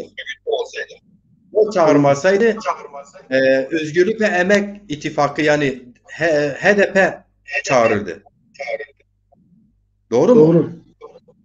Hem de açıktan çağırırlardı. Yani açıktan görüşme olurdu. Şimdi açıktan olmayan bir görüşme de pazarlık olmuyor demektir. Bak Millet Doğru. İttifakı bir yıldır cevizleri paylaşıyor. Ceviz kalmadı mı? Halen anlaşamamışlar. Dolayısıyla yani orada bir espri yaptım. Öyle zaten herkes kim istiyor birbirinden pazarlıyor. Bizimle pazarlığa oturmayan herhangi bir muhatabımız bize bir şey veremez. Doğru. Biz pazarlık gücü olabilmesi için yani halkımızın geleceğini pazarlık derken pazarlamak değil, bireysel yaklaşanlar halkımızın geleceğini pazarlıyor kendi çıkarına. Halkımızın geleceğini, ürünü, çıkarını savunma anlamında söylüyorum. Garantiye alma Doğru. anlamında söylüyorum. O kadar mücadele imkanını yaratmaya devam edeceğiz. Muhatabımızı arıyoruz. Muhatap olacaksın ki muhatap seni kabul etsin. Doğru. Yani Evet. ben Şimdi yine Muhammed Ersöz hocam bizi izliyor. Hoş gelmişler. Abdullah Gürbüz gelmişler. Hoş gelmişler. Zaza Dayın Mehmet, Zaza Dayın Mehmet sen istiyorsan link atayım. Ben sana link atmıştım.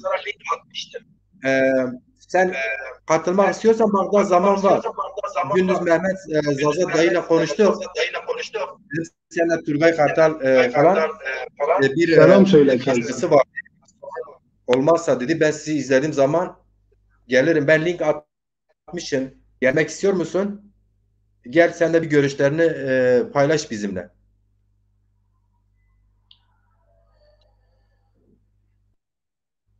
Evet, o Zaza aidiyetine sahip çıkan, kendine Yo, Mehmet abi iyidir. Mehmet abi milletine ben takip ediyorum. Mehmet millet abi olarak iyidir. gören, ondan sonra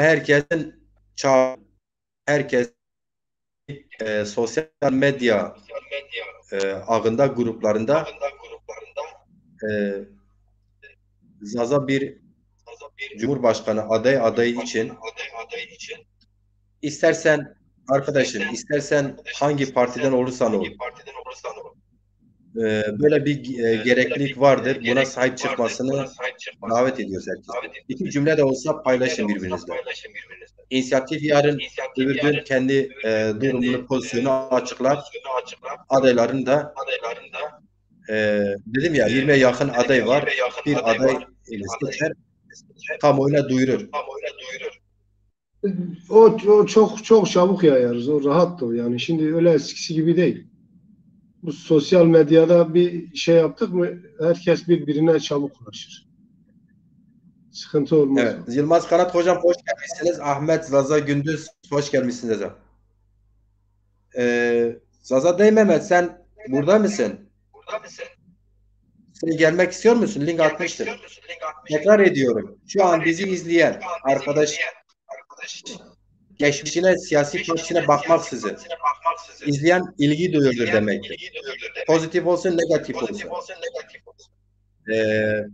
Karşıt görüş de olabilir. İstiyorsanız programa size alabilirim.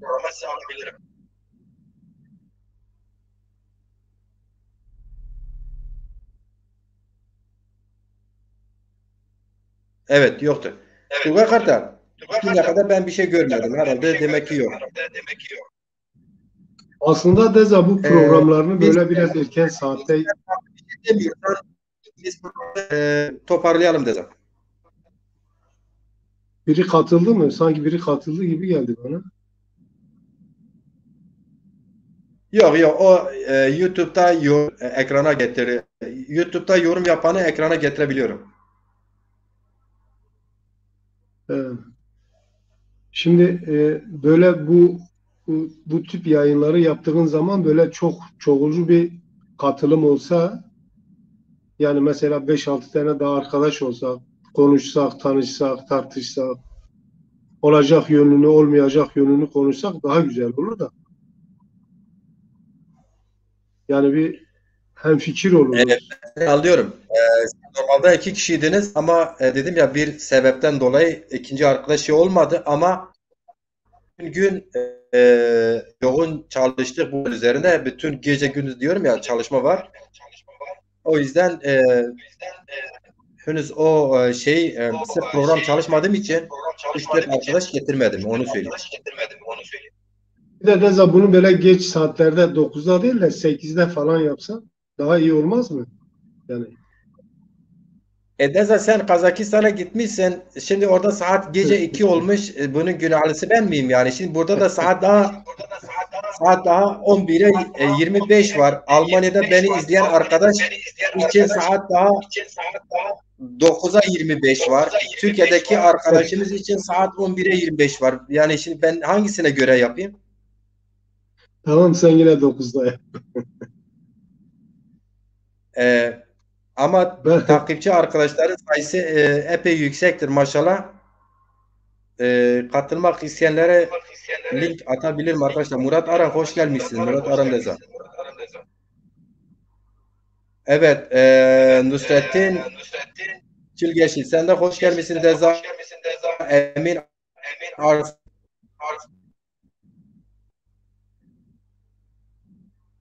mesela şimdi mesele bizim meselemizse sabaha kadar otururuz. Rahat ol. Sıkıntı yok. Yo meselesi ben istiyorum ki böyle programlar hakikaten ne kadar çok uzun olmasa ileride YouTube'da burada orada insanlarımız belki izlerken bazı bakımlıkla izleyici açısından da o açıdan diyorum. Ama normal bak seçim sürecidir. Şimdi hem hanginiz Türkiye televizyonlar hangisini açarsa haber programları yapmaları kastediyorum. E, Siyasi parti temsilcileri tartışıyor ya da anketçiler tartışıyor, seçimi tartışıyor ya da fikir öğretenler, akademisyenler, üniversite görevlileri, rektörler, e, avukatlar, hukukçular seçimi tartışıyor desen. Ya Biz, muhakkak tabii. Ben şimdi de biz zaman de anketçilere inanmıyorum. onların tartıştığı programları izleriz, zaman kaybederiz sadece. Biz 15, 20, 30 kişi de olsak diyoruz kendi gündemimizi tartışalım. İnşallah bu ileride doğru temelde oturursa e, binlerce kişi olmuş olur. Ya muhakkak tabii. Muhakkak. Roşan Hayık Hoca hoş gelmişsiniz. Dediğim gibi yani katılmak seçimlerle Roşan'a ilgili fikir selamlar. söylemek. Roşan'a selamlarımızı söyle. Kartal'ı yalnız bırakmayın. Söyleyin ben size link atayım.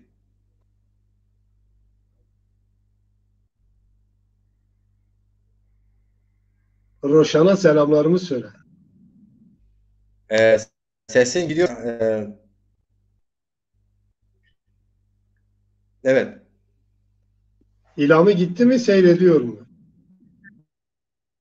Biliyorum yani iki kere gördüm zaman görmeyebiliyorsun. Ben de cepten izliyorum yani kimler var. Buradan sen görmediğin gibi ben de görmüyorum. Burada sadece YouTube'da Evet. yorum yapanları görebiliyorum.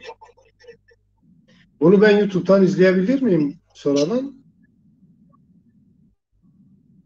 Tabii ki de şimdi mesela Gahan TV YouTube'a gir Gahan TV yaz. Orada Gahan He, TV zaten logomuz bellidir. İki tane Gahan TV'miz var. Biri bu logodur. he, İkisine de bu yayın var. Biri de o diğer güçlü olan logo. Yani ilk kurduğumdaki logo. he. Birinin 1021 kişi azası var, üyesi var. Birinin de 343 kişi azası yani şey var, üyesi var. Her iki kanalda izleyebilirsiniz. İstediğin programımızı izleyebilirsiniz zamanınız varsa. Ben şimdi ona nasıl üye, buradan üye olmak istediğinde nasıl oluyorsun ona üye? Selamünaleyküm. Sen dedim ya Aleykümselam. YouTube'a girersin, Gahan TV yazarsan orada diyor ki üye ol. Öyle seni yönlendirir. Mehmet Mehmet abi merhaba. Zazadayım Hayırlı mesela akşamlar. hoş gelmişsin. Merhaba Tuna abim. Geceniz güzel olsun inşallah. Şoçuma piyara khairin.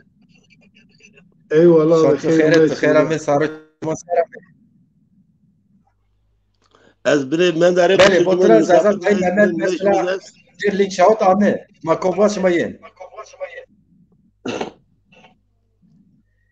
Turgay Kartal Tuna abim arkadaşımız, nasılsın? İyisin hocamız inşallah. o Vallahi iyidir Mehmet abi. Sağ ol. Karakol'daki Allah razı olsun. Sen edemedi. nasılsın? İyisin inşallah. Allah razı olsun sağ olasın. Teşekkür ederim. Macir sen de iyisin inşallah. Sağ ol, teşekkür ederim. Siz sormalı memlekette size ne var ne yok. Vallahi bol bol kar var. Güzel güzel kar yağıyor. Oh oh oh oh ne güzel. Of ne güzel. Şu an tahminim 20-25 santim rahat olmuş kar. Oh, Devam da çok ediyor. Maşallah. Siz ne yapıyorsunuz? Zaza Seçim deneme atmosferi nasıl gidiyor? sen tam ekran yapamadın. Zazaları kimse... Efendim? Sen telefonu tam ekran yapamadın. Turgay Kartal yapamadı da sen tam ekran açamıyor musun? Tam ekran derken bakayım bir. Bak mesela bu şu üstte var ya. Hah bak yaptın sen. Nasıl yaptığını bu Turgay bir türlü anlatamadım. Telefonu çevirince olur. Ya şimdi çevireceğim bu sefer yine gidecek. Zaten Bunları bu şey yaptı. ama üstte bir şey var. Tam ekran diye bir logo var. Oradan açarsın. Sıkıntı yok. Zaza Böyle Dayı olsun, Mehmet olsun. sen ne zamandan beri bizi izledin? Sen takip edebildin mi biz neler konuştuk? Yok ben takip edemedim. Ben daha yeni geldim. Misafirlerim vardı. Hatta onları da yan tarafta bıraktım. Dedim ki bunlara şimdi ben bu gece buraya bir bakayım hele arkadaşlar ne yapıyor. Bakalım seçim çalışmaları nasıl gidiyor. Kimse zazaları adamdan sayıyor mu? Kimse zazalara danışıyor mu?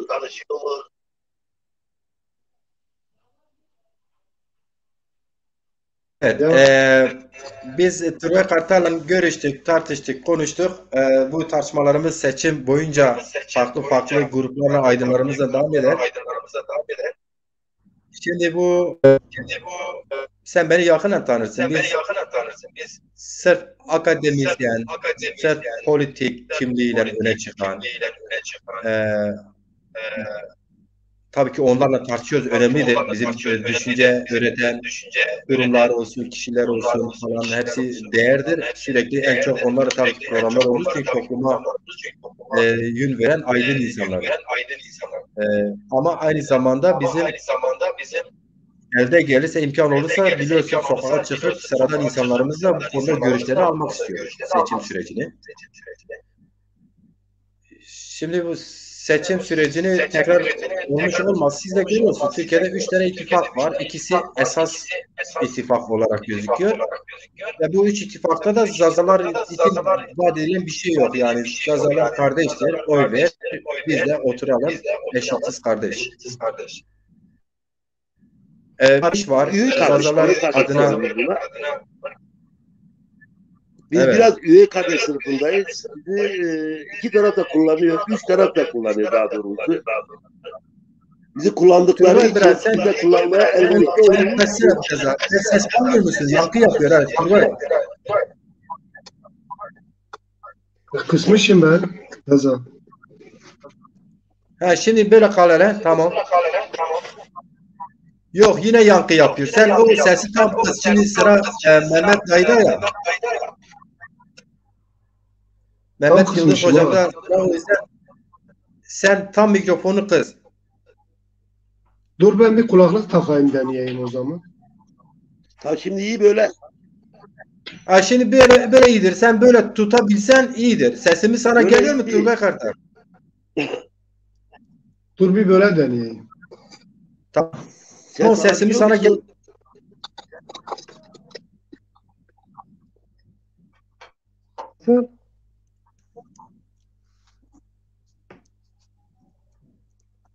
Turgay abi ses alabiliyor musun? Ha geliyor ses geliyor. Sesini kıstığı için böyle sesimizi alamıyor. devam ediyoruz. Ses geliyor tamam. Tamam mı? Ses geliyorsa tamam abi. He çok geliyor.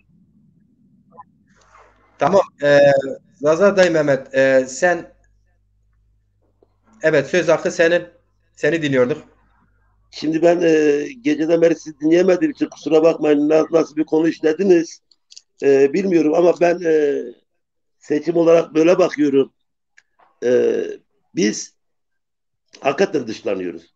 Yani üç ittifak var şu an. AK Parti diyor Zazalar bizim. CHP ittifakı diyor Zazalar bizim. HDP ittifakı diyor ki Zazalar bizim. Herkes diyor bizim ama hakikaten bizi sayan da kimse yok yani. Sadece seçim zamanı biz onlarınız yani. Yani tabii bizim kendi bir partimiz olması güzel bir şey ama rağbet görmüyor. Hepimiz beraber iyi biliyoruz yani. Tabii bir Doğu Anadolu bölgesinin bir Elazığ coğrafyasını gezmekle bir yere kavuşamayız yani. Genelde gezebilmemiz lazım. Destek bulabilmemiz lazım. Dilaver Hoca'ya destek vermek lazım. Yani iyi olur, kötü olur. Mesele o değil. Mesele bir Zaza'nın partisi olur.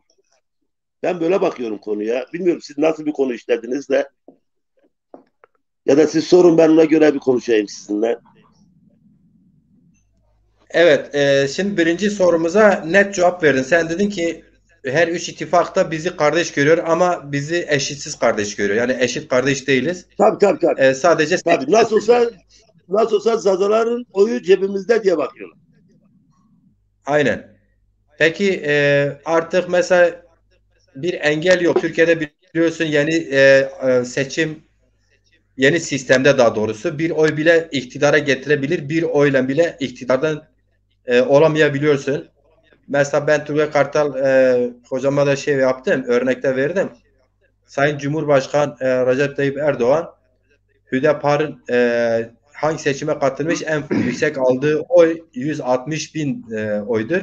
Ona rağmen hem davet etti, görüştü hem dün de AKP sözcüsü Ömer Çelik de açıkladı. Hüdapar'la görüşmeler devam ediyor. Düşününüz yani 160 bin oy almış Evet, bir partiye Numan bu kadar önem veriyor.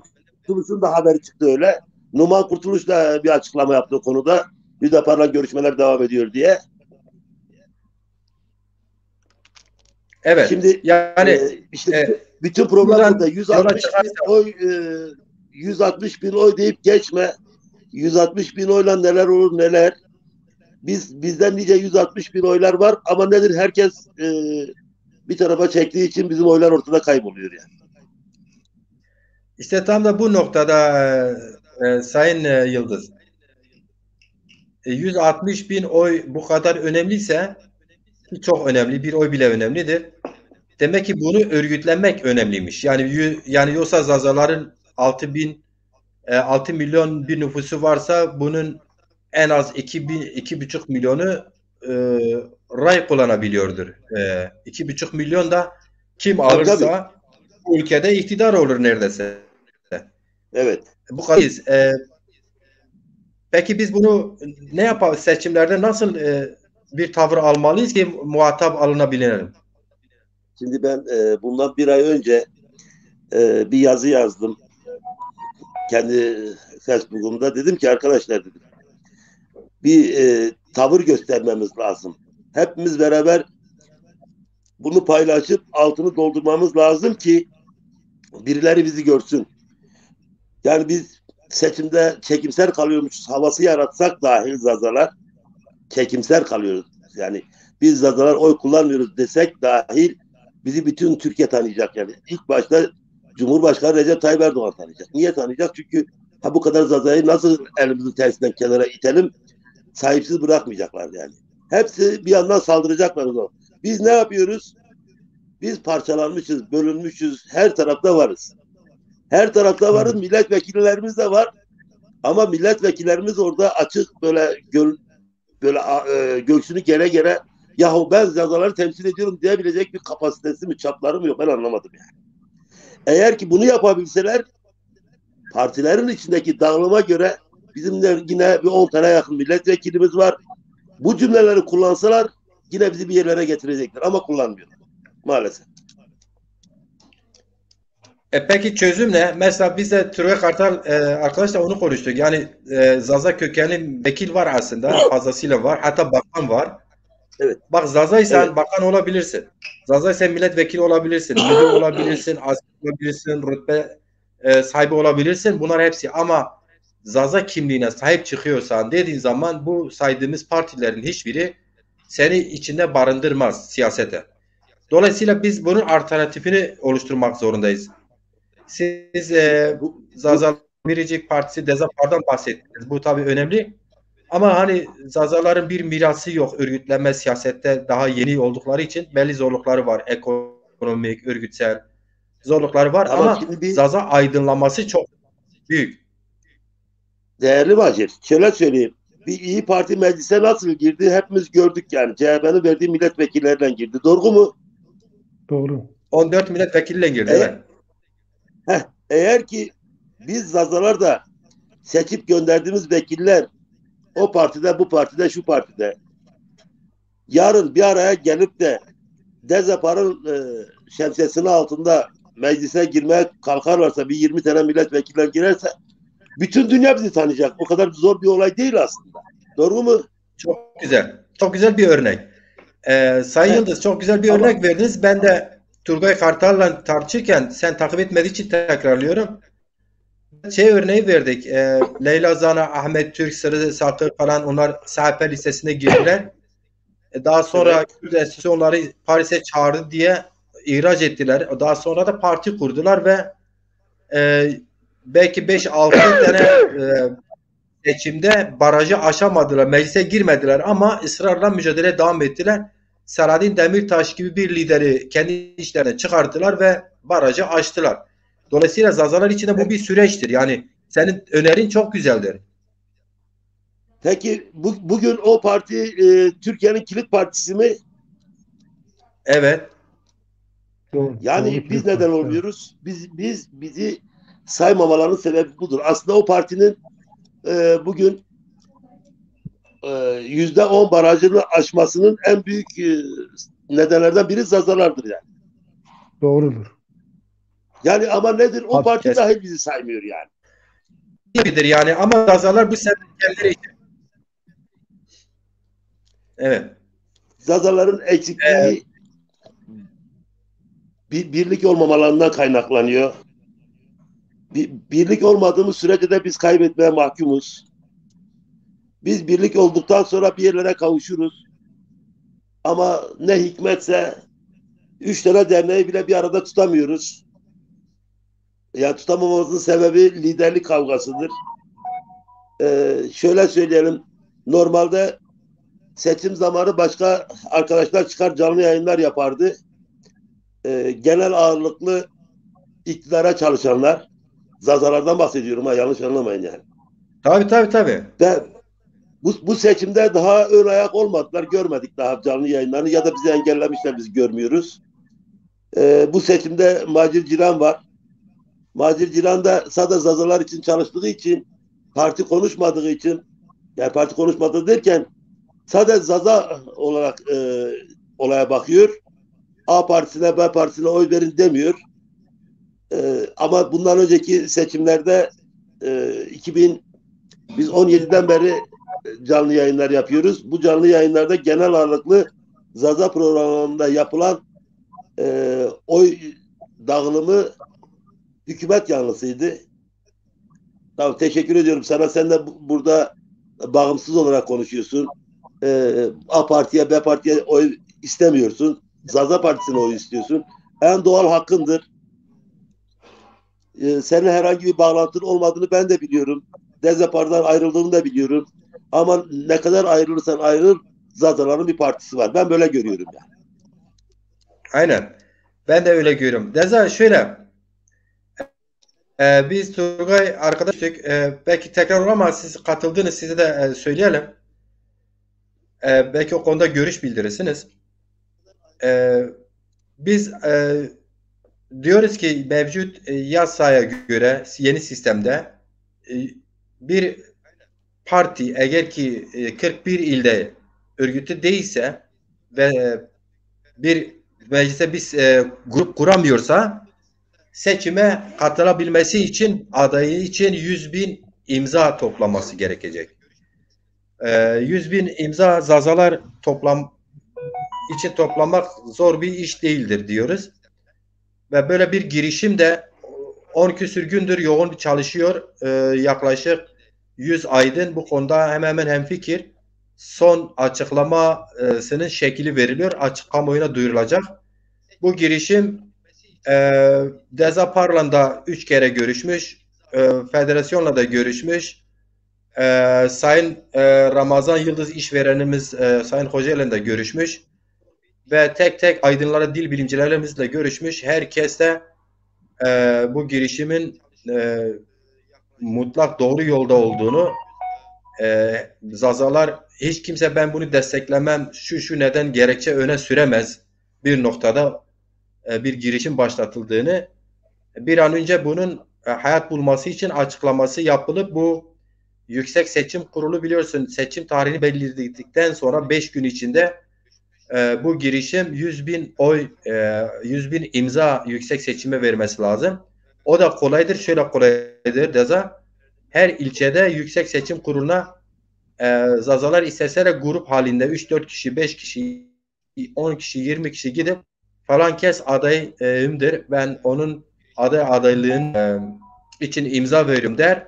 Yüksek Seçim Kurulu da 5. günün sonunda falan kes için adaylığı imzası veren sayısı 50.000'dir. Atıyorum 150.000'dir, 200.000'dir, 300.000'dir deyip seçime katılma profili de yeterli, üniversitelidir, geçmişi temizdir. Seçime katılabilir diye görüş bildirir, resmi görüş bildirir ve seçime Zazaları temsilen 20'ye yakın da Cumhurbaşkanı adayı şimdiden belirlenmiş. Onlar içinde seçilecek biri. Hepsinde profili şeydir, uygundur. Yani aydın insanlar hepsi de kendi meslekleri var. Mesleklerine başarılı insanlar. Aynı zamanda Zaza dili ve kültürü için geçmişi olan çalışmış aydınlardır. Dolayısıyla seçime Zazalar öyle katılmış olur. İlk HDP'nin çıkışı gibi bir çıkış olur.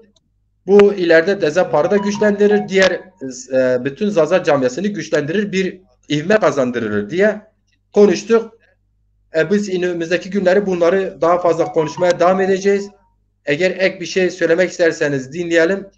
Değilse daha 3 ay önümüzde zaman var. Biz daha çok tekrar konuşuruz yani. Şimdi sevgili Macir, bu girişimin partisi var mı partisi? Yani Dezapar'ın aracılığıyla mı giriş yapılacak bu arkadaş? Kim aday olursa? Dezapar'ın aracıyla olsa 100 aydın girişimi 100'e yakın aydınımız onlarca gündür tartışıp bir hemfikir bir açıklama için şey yapmazlardı. Dezapar direkt bunu yapardı. O da diğer isim verdiğim kesimlerle görüşürdü, şey yapardı. Ama Dezapar'ın partidir. Ona kendine göre tabii ki mutlaka bir çalışması mutlaka var. Ben şimdi Dezapar adına konuşmayayım. Yani ben Dezapar ruhen Dezaparlıyım. Anladım ben. Ama ben Dezapar seni iyi anladım da. Şimdi şöyle söyleyeyim. Varsayımlar üzerinden fikir yürütmek biraz zordur. Partisi olmadığı zaman bir kişiye aday göstermek sadece o kişi bağlar. Tamam o kişiye destek verirsin bir isim olur ama biz Zaza'yı temsil etmeyecek yani. Bana göre yani nasıl temsil etmeyecek? Tamam aydınlar toplanıp bir kişi orada aday gösterdi. Gelin kardeşim biz bunu Zaza adayı olarak gösterelim. Ama partisi olmayan birini gösterdiği zaman çok sıkıntıdır yani. Yani bunu atıyorum Hüdapar'ın başında bir vatandaşı bunu Zaza olarak desteklerim demek bence bir Zaza'yı desteklemektir. Veyahut da yani Dezapar'ın başındakini Dezapar'a dışarıdan aday göstererek zaten başkanlar aday olup olması o kadar önemli değil. Partilerin aday gösterme yetkisi var zaten bildiğiniz gibi. 100.000 oy toplayan herkes imzayı toplayan herkes aday olabiliyor Türkiye Cumhuriyeti'nde. Doğru mu? Deza, bak sen o zaman soruyu tekrar söyleyeyim. Bilgi daha tekrar vereyim. Yani partin olması şart değildir. Sen 100.000 imza toplarsan Yüksek Seçim Kurulu'na da teminat olarak 1 milyon TL de para bırakırsan kasaya emaneten ve eğer üniversiteliysen, geçmişinde bir kirlilik yoksa yani profilin yeterliğe sahipse zaten seçime katılıyorsun. İster seni bir kişiye oy versin, istersen bir dernek oy versin, istersen bir parti oy versin, istersen bir halk komple oy versin. Bunun önünde engel yok yani. Partisi şart değil yani. Partisi şart değil. İşte bir Ekmenettin Ekmenoğlu vakası var bu ülkede biliyorsunuz değil mi? Yani kim olduğu belli değil. Geldi, Reza, girdi, çıktı, ben sizi gitti. anlıyorum. Yıldız Hocam, Yıldız Hocam, e, Buyurun. şimdi mesela Zazalar biz bir adayı çıkarsın tartışıyoruz. Yani iktidar olacak diye bir hedefi zaten Tamam, yoktur, olamaz. tamam. Gerçekte de değil. Tamam. İşte ben de bunu söylüyorum. Yani iktidar olup olmaması önemli değil diyorsun. İnanıyorum sana, anlıyorum. En azından yani bizim de bir adayımız var. Biz de Zazalar varız. Bunu demek istiyoruz. Doğru mu anladığım kadarıyla? Reza, işte mesela düşünsene, siz diyelim ki Zazaların Cumhurbaşkanı adayısınız ve biz hep çalıştık, sana 100.000 oy imza topladık. Sen adayı da resmileşti. Yarın öbür gün ittifakın birisi mecbur kalıp seni muhatap alır oturur. Sen de derdini dinlerler. Bizim derdimizi, meramımızı onlara anlatırsın. Belki de Tamam. teklif ederler, der ki bizi destekle, kontenjandan vekil ol. İkinci turda belki vekil olursun. Yani mümkün Güzel değil mi? çalışma. Mümkündür. Evet. Evet. Tabii. Mümkün. Yani önemli Mümkün. olan Neden buna mümkün cesaret olmasın? etmek, buna girişebilmek. Evet. Yani bence iyi bir fikir. Yani destekleriz, çalışırız, elimizden geleni yaparız.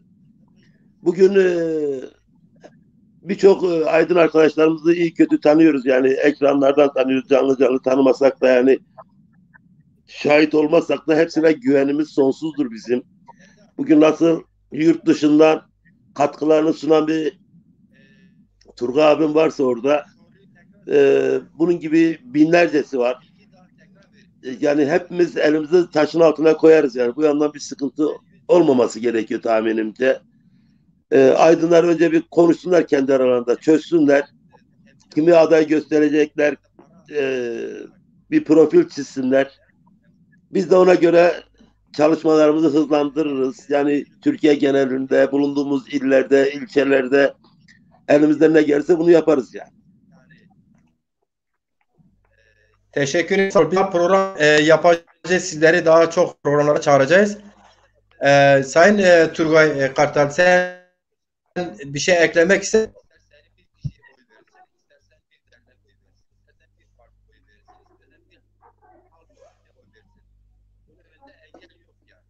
Turgay, Sayın Kartal,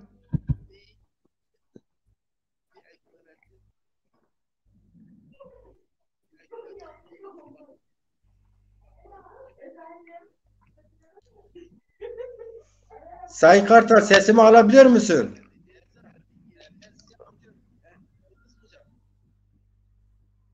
Sayın Kartal, Turgay Bey size diyorum, sesimi alabilirsiniz. Bak, sizi ekrana da getirdim.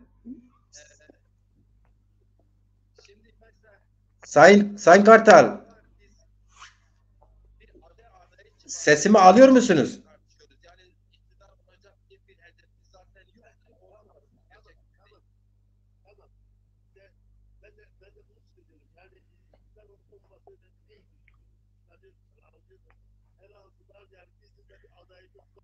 Evet, Sayın Kartal sesimizi alamıyor herhalde. Sayın Yıldız,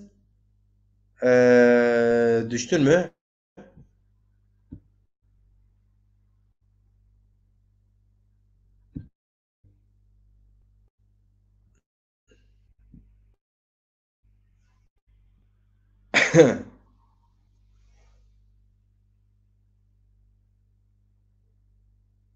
Beni. Evet. Sayın Yıldız, senin ekranda herhalde internette sıkıntı var. Ben bir şiir ya da şarkı bulayım, paylaşayım. Biz programı bugün böyle kapatabiliriz. Bir bakalım ne buluruz. Bir şey paylaşalım size. Hadi Erzurum Sukut Pazar Mabyacır. Hadi. Kendim çevirisini yaptığım Erzurum uzun Sarıgelin, daha doğrusu. Sarıgelin'in Zazacasını dinleyin. Programı kapat.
Evet, bu saate kadar bizi takip eden, izleyen siz değerli izleyici arkadaşlara, hocalarıma, siyasi kimliği, sanat, kültürel kimliğiyle eş, dost, bütün takipçilere saygılarımı bildirir, teşekkürlerimi bildiririm. Ayrıca Sayın Kartal ve Sayın Yıldız programımıza renk kattılar. Sağ olsunlar, var olsunlar, eksik olmasınlar. Sayın Mehmet Yıldız ve Sayın Turgay Kartal programımıza katkıları oldu. Güzel bir program geçirdiğimizi düşünüyorum. İlgi alaka da güzeldi bana göre. Mutlaka eksiklerimiz oldu, eksik yanlarımız var. Sürekli bizi takip etmeye, güç vermeye, güçlenmeye çalışın ki kendinizi güçlendirmiş olursunuz.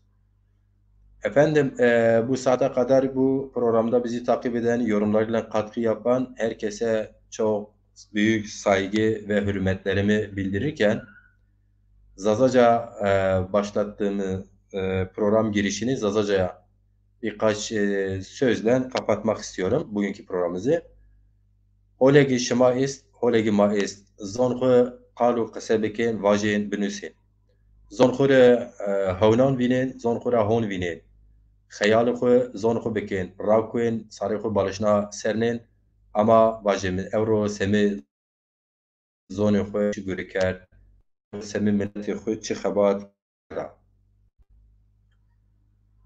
EAP صوبنا أنا الدنيا ماجوين مامي همي ما خلقناه مامي رينا عرض ما سيو إنسان سيو ملتا سيو فرد شون عمي دنيا مای مارا زونوگ ماموی وارتی ویش ای چون هزار سر رو آرد نزون رسنا ما اورو زون ما اورو زون ما مانش کم بالقجون خو موسنیش نسمه دا ما گرکا پیا بگوری پیا کارو خواد بکر پیا تیا گیر کی ما زون خو بشک بدر شارون بینون ملتون بینون قبول کردش شما herkes zonu ki merdin bi zon koya ben wehir nasname yani kimlik yo merdim zon yiçuysa kimlik yeyi nasnameyiz o zon mazazaki zon xo avsemeda warte vijin wahar vijin besa ma baş hatoni ke şarubin mara paşt kureta mara kuvvet kuret wahar xo vijo bu serdest ma maz wazin tor eya eratipya seyci bicuy yani eşit trabon او سمده ما کار و خبات خو وردام کن ما تماشا و سیر دام بکن راجون بینان زی ایشاله پروگرامون بینان میمانان بینان را دام کنه هر وقت شما کم شما چه وقت این پروگرام سیر بک او وقت شما وش و سلامت بمونه وشی دوست انبازه بمونه جه بین امانت یا بینان بین بابک یا بینان بین یا بینان بپاوین وقت شما وشه